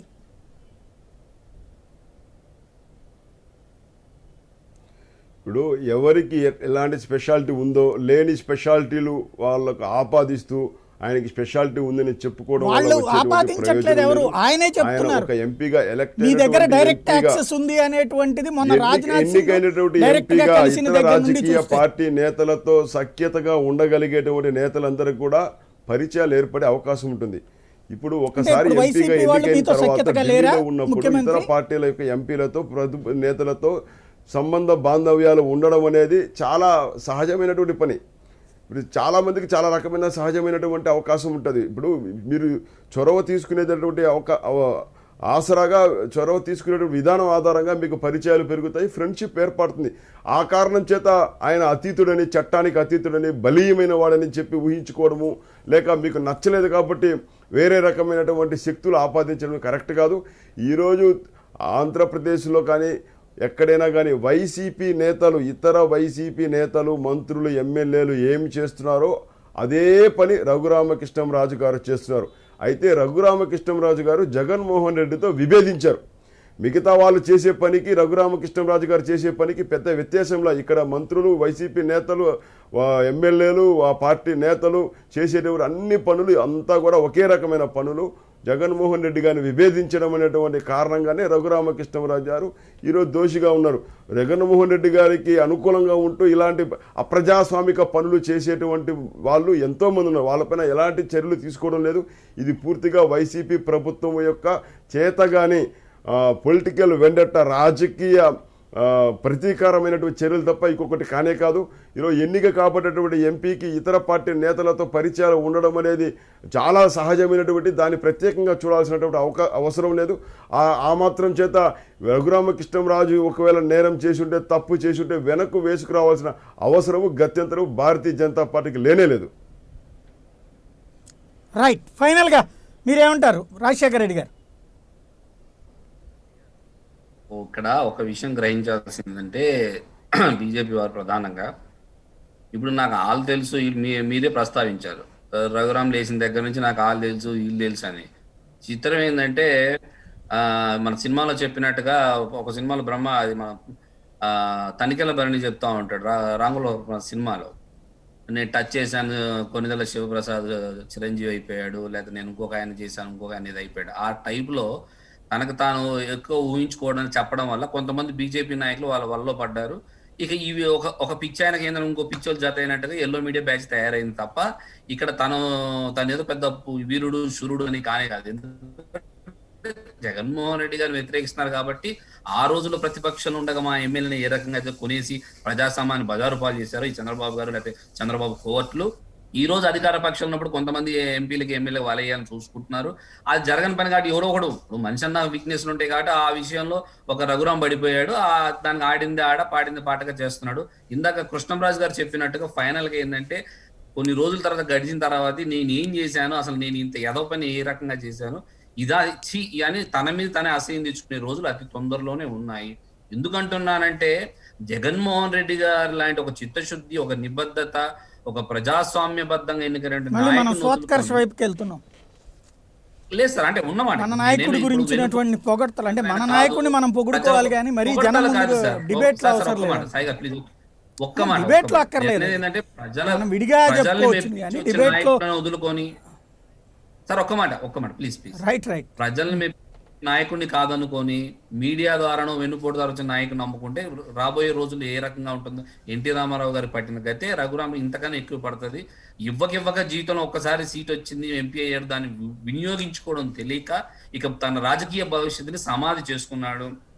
వీలే కాదు, రేపు చూస్తుండే రఘురామ్కి ఈ పార్టీ కాదు ఏ పార్టీ రాబోయే రోజుల్లో టికెట్ ఇస్తుందని ఏ పార్టీ టికెట్ రాసి తెలుగుదేశం బీజేపీ ఉండవా, పనికి అతనే అసహించుకునే రోజు తెలుగుదేశం బీజేపీ జనసేన ఎవరంటారు అసహించుకునే రోజు అతి తొందరలో ఉంది. అనవసరంగా మన జగన్మోహన్ రెడ్డి గారి వ్యవస్థలను తిట్టిపోసుకోవడం వల్ల అతనికి వచ్చే ఉపయోగం జీరో. ఢిల్లీలో ఇస్సిర అవతల పాలనొక్త రాబోయే రోజుల్లో చూస్తా ఉండండి. రైట్. ఫైనల్గా కృష్ణరాజు గారు, రఘురామకృష్ణరాజుకి సంబంధించి ఆయన అయితే ఇటు తెలుగుదేశం పార్టీ అనుకూల మీడియా బాగా హైలైట్ చేస్తూ వచ్చింది. ఈవెన్ ఇప్పటికి కూడా ఆయన ప్రతి స్టేట్మెంటు కూడా ప్రధానమైనటువంటి ఫోకస్ అవుతోంది. బ్రేకింగ్ న్యూస్ల నుంచి దీని దాకా అవుతోంది. అదే సందర్భంలో అవతల వాళ్ళని క్వశ్చన్ చేయడం కూడా జరుగుతోంది.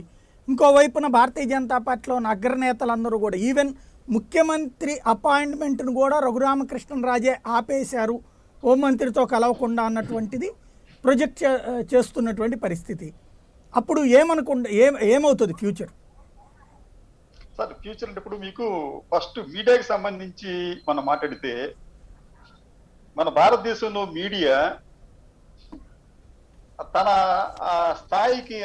స్థాయికి మించి ఎక్కువగా ఊహించుకోవడం అనేది కొన్ని సందర్భాలు జరుగుతుందండి. అలాగే ఇదే మీడియా అనేక మంది రాజకీయ నాయకుల రాజకీయ భవిష్యత్తు నాశనం చేసిందండి. అట్లాగే ఇప్పుడు మీకు ఈ విషయం కూడా ఏది రఘురామకృష్ణరాజును కూడా పైకి ఎత్తి ఆయన ఉన్న శక్తి సామర్థ్యాల కన్నా కూడా ఎక్కువగా చూపించి ఎక్కువగా ప్రమోట్ చేసి చివరికి ఏం చేస్తుందంటే తీసుకెళ్లి ఆయనకి ఒక డంపేర్లో పడేసే ప్రమాదం ఉంటుందండి మీకు. ఎందుకంటే చంద్రబాబు నాయుడు గారు పరిపాలన దగ్గర నుంచి మనకి మీడియా మేనేజ్మెంట్ అనే మాట మనం వింటాం. అంతకుముందు తనకి మీడియా మేనేజ్మెంట్ అనేది తెలియదండి. ఆయన చేసిన పని ఏంటంటే జర్నలిస్టులకు బదులు ఈ పత్రికా యాజమాన్యాలని అలాగే ఎలక్ట్రానిక్ మీడియా యాజమాన్యాలని మేనేజ్ చేయడం స్టార్ట్ చేశాడు ఆయన. ఫస్ట్ ఫేజ్ లో కొంతమంది విలేకరుల్ని కొంతమంది సంపాదకుల్ని మేనేజ్ చేసింది ఆయన. తర్వాత యాజమాన్యాలను మేనేజ్ చేసుకుంటూ వచ్చారు. అక్కడ చేయటం ఫలితంగా ఏంటంటే ఆయన ఏదో కొంత లబ్ధి అంటే రాజకీయ లబ్ధి కన్నా కూడా ఇమేజ్ పెంచుకోవడానికి ఉపయోగపడినట్టు కనిపించింది. కానీ చాలా ప్రముఖమైన పత్రికలు ఛానల్స్ ఆయన ఇమేజ్ ని ఎంత పెంచినప్పటికీ కూడా ఆయన ఘోరమైన పతనాన్ని ఆపలేకపోయినాయి. కాబట్టి మీడియా ఈజ్ మిత్ అండి. అది మన ఒక దానికి దిక్కు గురించి అంటే మిత్ అంటే దానికి ఎట్లా చెప్పాలి నాకు కొద్దిగా కుదరట్లేదు. అంటే అదొక భ్రమ లాంటిది. ఆ భ్రమలో ఉచ్చులో పడ్డాము అంటే అసలు నిజమైన రాజకీయ భవిష్యత్తుని దెబ్బతింటుంది. అక్కడ ఎంత కూడా కృత్రిమంగా ఒక బెలూన్కి మనం గాలి కుదితే పెరుగుతుంది కానీ ఆ గాలి ఎక్కువైతే చివరికి బరస్ట్ అవుతుంది. వీళ్ళ రాజకీయ భవిష్యత్తు కూడా అట్లా బరస్ట్ అయ్యే ప్రమాదం ఉంటుంది. కాబట్టి అంటే వీళ్ళు మీడియాతో జాగ్రత్తగా ఉండాలి. వీళ్ళ దగ్గర నీతి నిజాయితీ ఉంటే ప్రజాసేవ చేయాలని చెప్పి గుణం ఉంటే మీడియా సహకారం పెద్దగా అక్కర్లేదండి. ప్రజల సహకారం కావాలి. ప్రజలు వాళ్ళని నమ్మితే చాలా సరిపోతుంది అది. కానీ త్రూ మీడియా ద్వారా ఏంటంటే వీళ్ళని ఏదో ఒక టైగర్స్ గా చూపించి ఆ మీడియా వరకు పబ్బం గడిపిన ప్రయత్నం చేస్తున్నారు.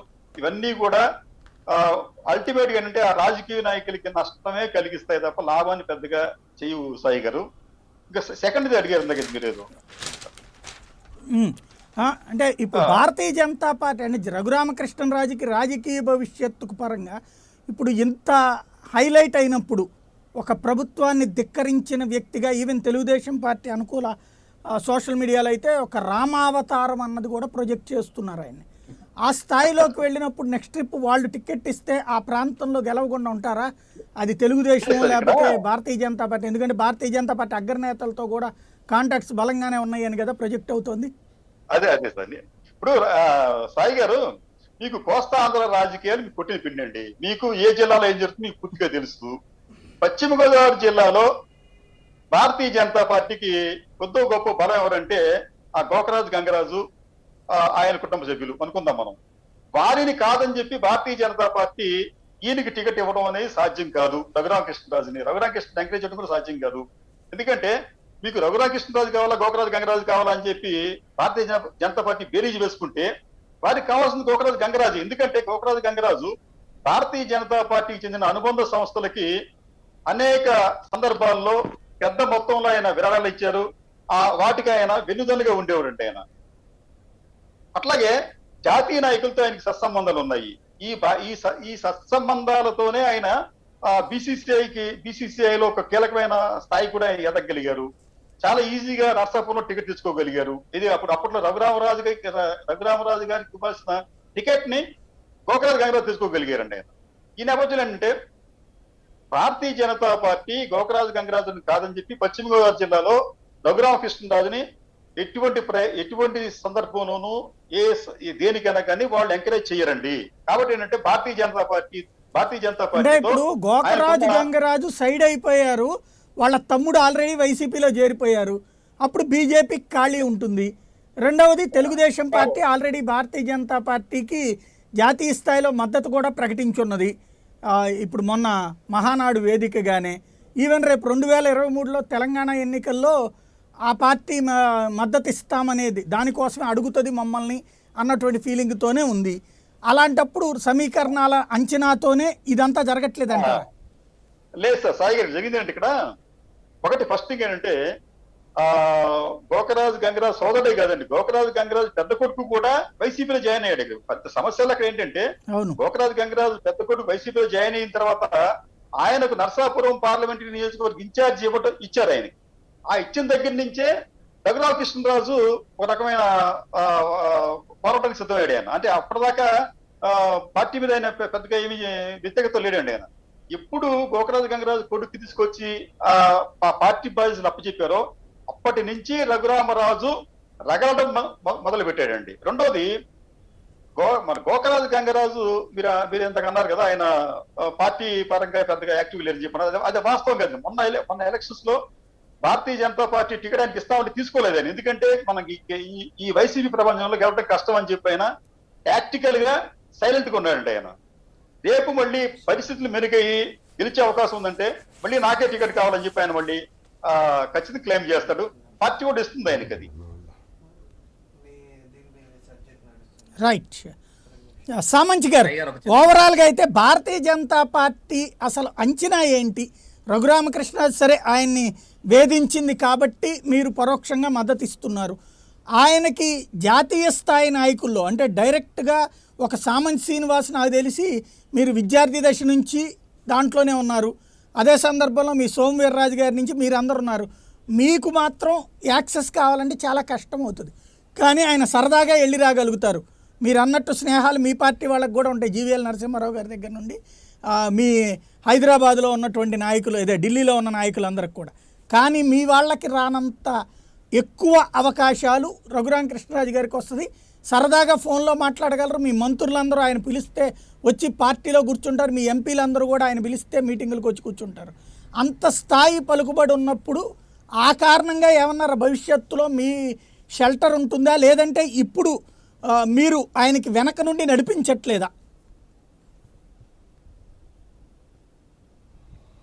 సాయి గారు, మీరు ఇందాక అన్నట్టు పరోక్షంగా సహకరిస్తున్నారు, మద్దతు అన్నారు కదా, అలాంటివి ఏం లేదు. అది దాన్ని విత్డ్రా చేసుకుందాము.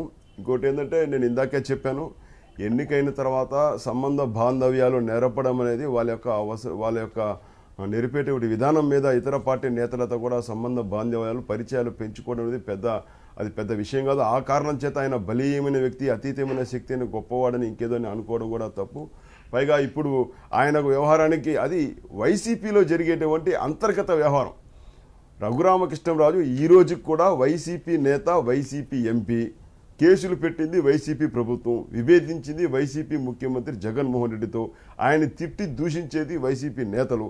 కాబట్టి వైసీపీ పార్టీలో జరుగుతున్నటువంటి అంతర్గత వ్యవహారము. అయితే ఇక్కడ చట్టాన్ని దుర్వినియోగం చేసేటువంటి క్రమంలో మమ్మల్ని ప్రశ్నించినప్పుడు చట్టాన్ని దుర్వినియోగం చేసేటువంటి క్రమంలో వైసీపీ చేస్తున్న తప్పులను ఎత్తి చూపిస్తున్నామే తప్ప రఘురామకృష్ణరాజు వ్యవహారానికి భారతీయ జనతా పార్టీకి ముడిపెట్టేటువంటి ప్రయత్నం చేయకండి. మాకు ఆ వ్యవహారానికి సంబంధం లేదు. అది వైసీపీలో ఉన్నటువంటి అంతర్గతంగా ఆధిపత్య పోరు, ఆధిపత్య పోరు ఎలాగైతే తిరుగుబాటు చేసినా, ప్రశ్నించినా, ధిక్కార స్వరం వినిపించినా సహించేటువంటి సహనం లేనటువంటి ముఖ్యమంత్రి నేతృత్వంలో పనిచేస్తున్నటువంటి వైసీపీ నేతలు ఈరోజు సహించేటువంటి పరిస్థితుల్లో లేరు. జగన్మోహన్ రెడ్డిని పొగుడుతూ చట్టాన్ని దుర్వినియోగం చేసినా, ప్రజలు రెచ్చగొట్టినా, హింసించే వ్యాఖ్యలు చేసినా కూడా అవి చట్టానికి లోబడి ఉంటాయి. వాటి మీద సెక్షన్లు కానీ, వాటి మీద శిక్షలు కానీ, వాటి మీద కేసులు కానీ ఉండనే ఉండవు. ఈ రకమైన వ్యవహారం కంటి ముందు కొట్టొచ్చినట్టు కనిపిస్తున్నటువంటి క్రమంలో దాన్ని వేరే పార్టీలకు లేదంటే భారతీయ జనతా పార్టీ పరోక్షంగా ఉందని చెప్పడం వెనుక ఆంతర్యం ఏంటో నాకు తెలియదు.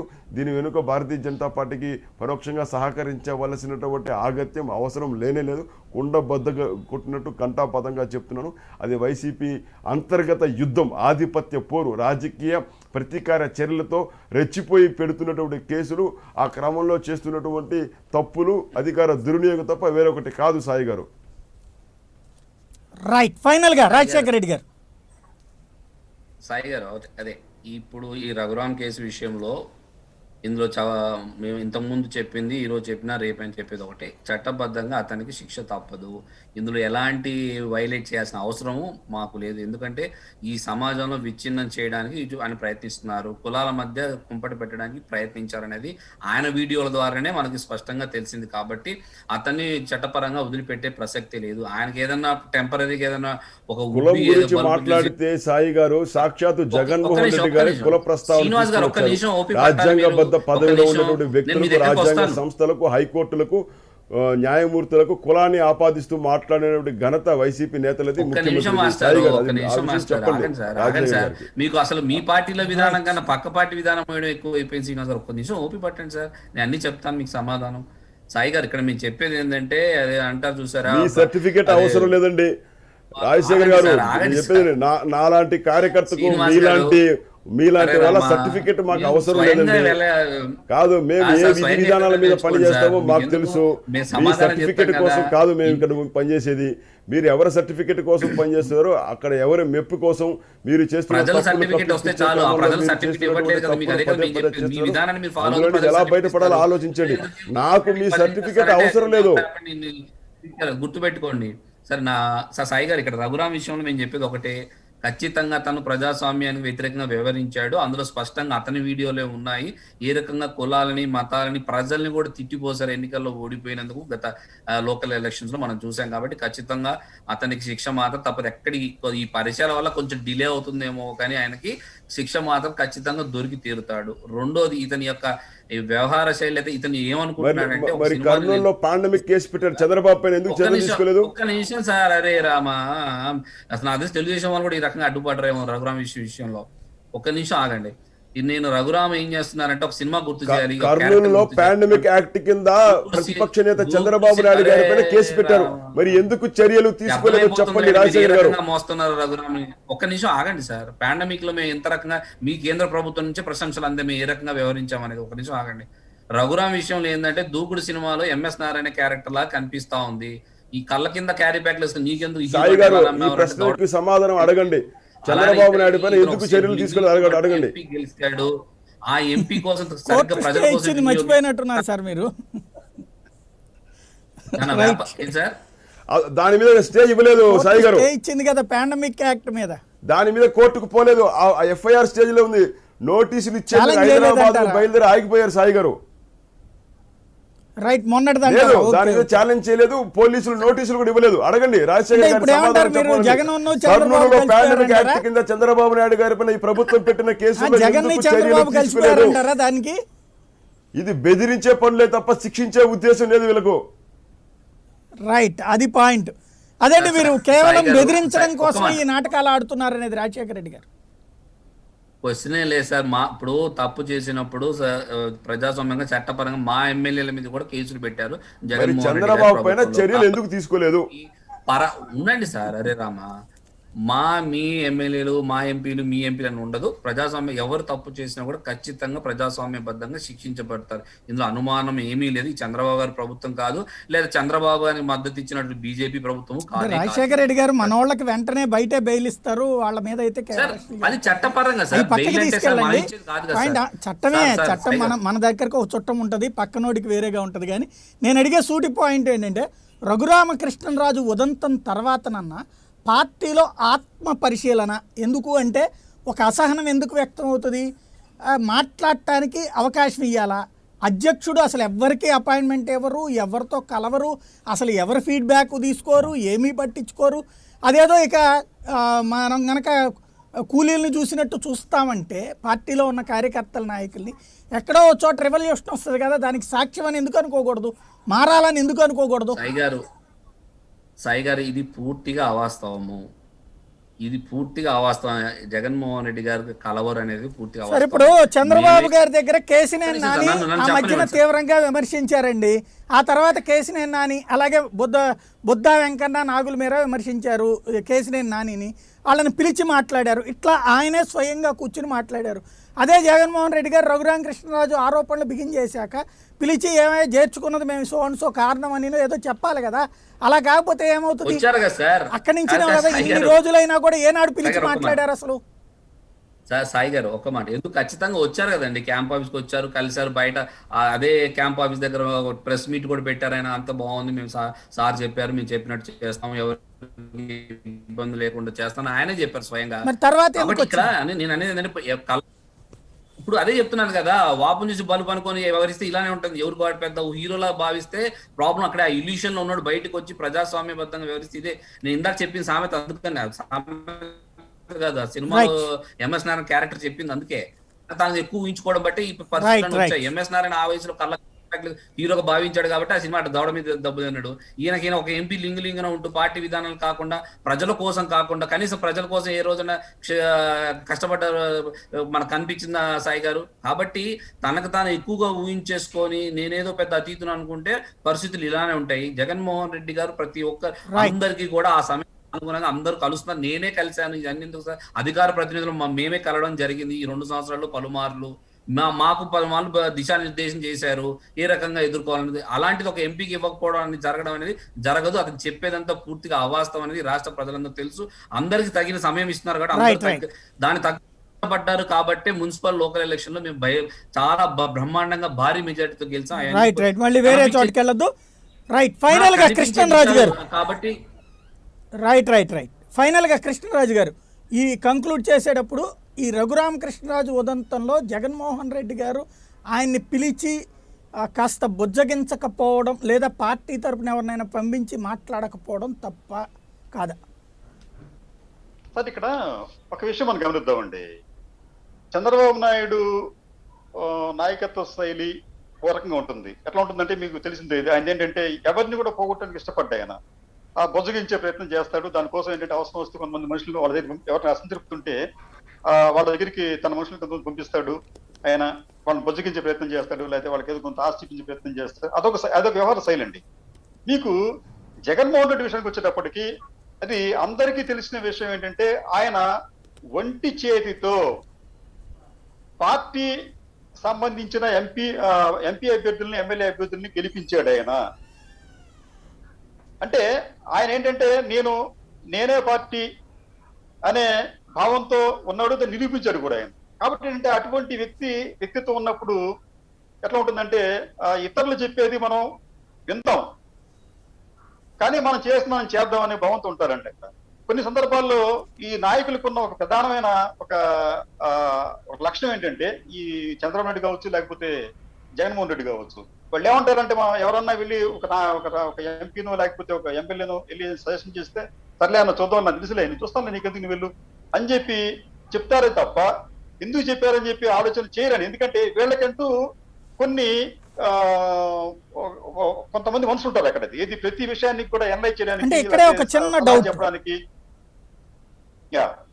ఇక్కడే ఒక చిన్న డౌట్, ఇలాగే ఒంటి చేత్తో సామాన్యుల్ని కూడా ఎమ్మెల్యేలని ఎంపీలని చేసినటువంటి ఘనత ఎన్టీ రామారావుది. తీరా చూస్తే ఇట్లా పార్టీ మీద పట్టు లేకపోవడం వల్లే సంక్షోభపడి ఆయన శాంతం దెబ్బతిన్నటువంటి పరిస్థితి చంద్రబాబు గారు అయ్యారు. అట్లాగా చంద్రబాబు స్థాయిలో రఘురామకృష్ణరాజు అవుదామన్నటువంటిది ఒక ప్రయత్నం ఉంది, ఏమవుతుంది అంటారు? అట్లాగే సార్, చంద్రబాబు స్థాయిలో రఘురామరాజు మరి ఆ కంపారిజన్ నాకైతే పూర్తిగా అది అవగాహన లేదు. అయితే రఘురామకృష్ణరాజు గారు ఇక్కడ ఎక్స్పెక్ట్ చేసింది ఏంటంటే, నాకున్న సమాచారం ప్రకారం చెప్తున్నాను సార్. ఇక్కడ నేను రఘురామకృష్ణరాజు గారు ఆయన మనిషి ఏంటంటే మీకు హైదరాబాద్కి వచ్చేటప్పటికి మీకు 80s 90s లో ఒక ఆ, ఆ, ఒక వర్గం తయారైంది. అదేంటంటే ఈ కోస్తా ఆంధ్ర నుంచి అలాగే రాయలసీమ నుంచి కొంతమంది అక్కడికి వెళ్ళి స్క్రీన్ ఆ ఆర్థికంగా బాగా బలపడ్డారు, రాజకీయంగా మంచి మంచి పదవులు పొందారు అనమాట. వారి కొడుకులు ఏం చేశారంటే నెక్స్ట్ జనరేషన్ కి వచ్చేటప్పటికి మీకు ఈ రఘురామకృష్ణరాజు కావచ్చు, లేకపోతే లగడపాటి రాజగోపాల్ కావచ్చు, ఇంకోళ్ళు కావచ్చు, వీళ్ళందరూ కూడా ఇంచుమించు ఒకే ఏజ్ గ్రూప్ అండి. వీళ్ళు చేసిన ఒక గొప్ప ఘనకార్యం ఏంటంటే అక్కడ వెనకాల ఉన్న తమ తండ్రులు తల్లులు లేకపోతే కుటుంబాలు సంపాదించిన ఆస్తులతో వీళ్ళు హైదరాబాద్ లో ఉంటూ వీళ్ళు ఏం చేసేవారంటే ప్రధానంగా ఐఏఎస్ని ఐపీఎస్ని మేనేజ్ చేసేవారు బాగా. ఆ తర్వాత మంత్రులు మేనేజ్ చేసేవారు. ఆ తర్వాత తరచుగా ఢిల్లీ వెళ్ళి ఢిల్లీలో వాళ్ళని అవసరం లేకపోయినప్పటికీ కూడా వాళ్ళతో వీళ్ళు క్లోజ్ గా ఉండేవారు. కాబట్టి ఏంటంటే మీకు మిగతా రాష్ట్రాలతో పోలిస్తే ఆంధ్రప్రదేశ్ లో ఈ తరానికి చెందిన అంటే మీకు రఘురామకృష్ణరాజు కావచ్చు, లేకపోతే ఇటువంటి వ్యక్తులు అందరూ కావచ్చు, ఈ తరానికి చెందిన ఈ నాయకులు లేకపోతే ఈ వ్యక్తులకి ఢిల్లీలో ఎక్కువ ప్రాబల్యం ఉందండి. మీ కర్ణాటకలో వెళ్ళిన నాయకులు Right. ఉండదు, లేకపోతే ఇంకో అసలు కేరళ నాయకులు ఎక్కడ పట్టించుకోరు. కానీ ఏపీ నాయకులు లేకపోతే ఏపీలో ఉండే ఇటువంటి వ్యక్తులు వాళ్ళ దగ్గరికి వచ్చారంటే వాళ్ళకి వెంటనే యాక్సెస్ దొరుకుతుంది. దీనికి కారణం ఏంటంటే వీళ్ళు లాబీస్ మెయింటైన్ చేయటువంటి అటువంటి లాబీయిస్టుల్లో ఈ రఘురామరాజు గారు కూడా ఒక ఆయన. అటువంటి లాబీలతో ఏంటంటే ఆయన విజయవాడలో ఆయన అది మీకు గతంలో సార్ చెప్పాను, విజయవాడలో శిరీష్ రాజు గారు అంటే వాళ్ళ తాతగారి దగ్గర పనిచేసే టైంలో ఏదో కొన్ని విభేదాలు వచ్చిన తర్వాత తాతగారు ఈయన భరించలే పంపిస్తాడు ఆయన, బాబు నీ పన్ను చూసుకోమని చెప్పి. అటువంటి వ్యక్తి హైదరాబాద్ లో తేలిన తర్వాత ఏదో ఫస్ట్ మిర్యాలగూడలో ఒక సాల్వెంట్ ఫ్యాక్టరీ పెట్టుకున్నాడు ఆయన. ఆ తర్వాత ఇతరత్ర ఏదో చేసుకున్నారు, బ్యాంకుల దగ్గర లోన్లు తెచ్చుకున్నారు, కొన్ని పవర్ ప్లాంట్లు పెట్టారు, అంతా బాగానే ఉంది. కానీ ఆయన ఏమనుకుంటారంటే ఆయన నేను పెద్ద లాబీయిస్ట్, నాకు అందరూ తెలుసు కాబట్టి ఏంటంటే జగన్మోహన్ రెడ్డి నా సేవల్లో వాడుకుంటే బాగుంటుందని చెప్పి అనేది ఆయన ఉద్దేశం. రెండోది, నేను అందరితో స్వేచ్ఛ తిరుగుతాను, నా స్వేచ్ఛని ఈ పార్టీ అడ్డుకట్లు వేస్తోంది, నేను ఎందుకు నేను ఎవరన్నా ఢిల్లీలో ఎవరినో మంత్రినో లేకపోతే ఇంకోటి కలవాలనుకుంటే పార్టీ అనుమతిని ఎందుకు పొందాలి అనేది ఆయనకి ఒక రకమైన బాధను వేదనను ఆగ్రహాన్ని కూడా కలిగించిందండి. ఈ నేపథ్యంలో ఏంటంటే ఇవన్నీ కూడా ఆయన తిరుగుబాటుకి కారణాలు అయినాయి. కాబట్టి ఏంటంటే ఇంకో విషయానికి వచ్చేటప్పటికి జగన్మోహన్ రెడ్డికి వచ్చేటప్పటికి ఆయన తత్వం అందరికి తెలిసిందేనండి. ఆయన దేనిని లెక్క చేయడు. ఆయన రైట్. సోనియా గాంధీని లెక్క చేయలేదు. కాన్సిక్వెన్సెస్ ఫలితాలు కూడా తెలిసి ఆయనకి అది. ఆ ఫలితాలు ఏంటంటే ఆయన జైల్లో ఉన్నప్పటికీ కూడా దాన్ని కూడా లెక్క చేయలేదు. ఆయన జైలు జీవితాన్ని కూడా ఆయన గడిపి మామూలుగానే వచ్చాడు. జైలుకి వెళ్తే మనిషి ఎట్లా ఉన్నాడు, జైలుకి వచ్చిన తర్వాత మనిషి ఎట్లా ఉన్నాడు. ఆయన ఎక్కడ కూల్ అండ్ కంపోజ్ ఉన్నాడు తప్ప ఎక్కడ దాన్ని ఆయన ఆయన భావభావాల్లో మార్పు రాలేదు, ఆగ్రహం వ్యక్తం చేయలేదు, మామూలుగా ఉన్నాడు. ఆయన ఉంటూ ప్రజల్లో తిరిగాడు. ఆయన తాను ఏం చేయాలనుకున్నది దాన్ని చేసి చూపించాడు అక్కడ. అంటే ఈ రెండింటికి సంబంధం లేదండి. ఒకేపేమో ఈ లాబీయిస్ట్ నాకు అన్ని కావాలని చెప్పి అనుకునే వ్యక్తి రఘురామరాజు, నాకు అన్ని తెలుసు కానీ నేను ఎంతవరకు అంతవరకు చేస్తానని చెప్పే వ్యక్తి జగన్మోహన్ రెడ్డి. అల్టిమేట్ గా ఏంటంటే ఈ రెండింటికి మధ్యన ఈ క్లాష్ అనేది స్టార్ట్ అయింది. ఇది ఒక తాత్కాలిక మరి కొంతకాలం పాటు ఇది ఉంటుంది తప్ప అల్టిమేట్ గా రఘురామకృష్ణరాజు గారు పెద్దగా గెయిన్ చేసేది అయితే మాత్రం ఉండదు అనేది నా అభిప్రాయం sir. Right, thank you very much అండి కృష్ణరాజు గారు, రాజశేఖర రెడ్డి గారు, సామంత్ శ్రీనివాస్ గారు, సాయి సతీష్ గారు. ఇది పరిస్థితి. రఘురామకృష్ణరాజు ఉదంతం రోజుకొక్కొక్క మలుపులు తిరుగుతున్నటువంటి దశలో కేంద్రం అయితే అటు భారతీయ జనతా పార్టీ నాయకత్వం ఆయనకి మేము మద్దతుగా లేం, కానీ ప్రభుత్వం అనుసరించినటువంటి అరెస్ట్ విధానాన్ని మాత్రమే తప్పుపడుతున్నామని చెప్తోంది. అదే సందర్భంలో ఒక సెక్షన్ ఆఫ్ మీడియా తోడుగా నడుస్తోందన్నటువంటిది వైఎస్ఆర్ కాంగ్రెస్ పార్టీ అనుమానం. రానున్న రోజుల్లో రఘురామకృష్ణరాజు ఉదంతం ఏ మలుపులు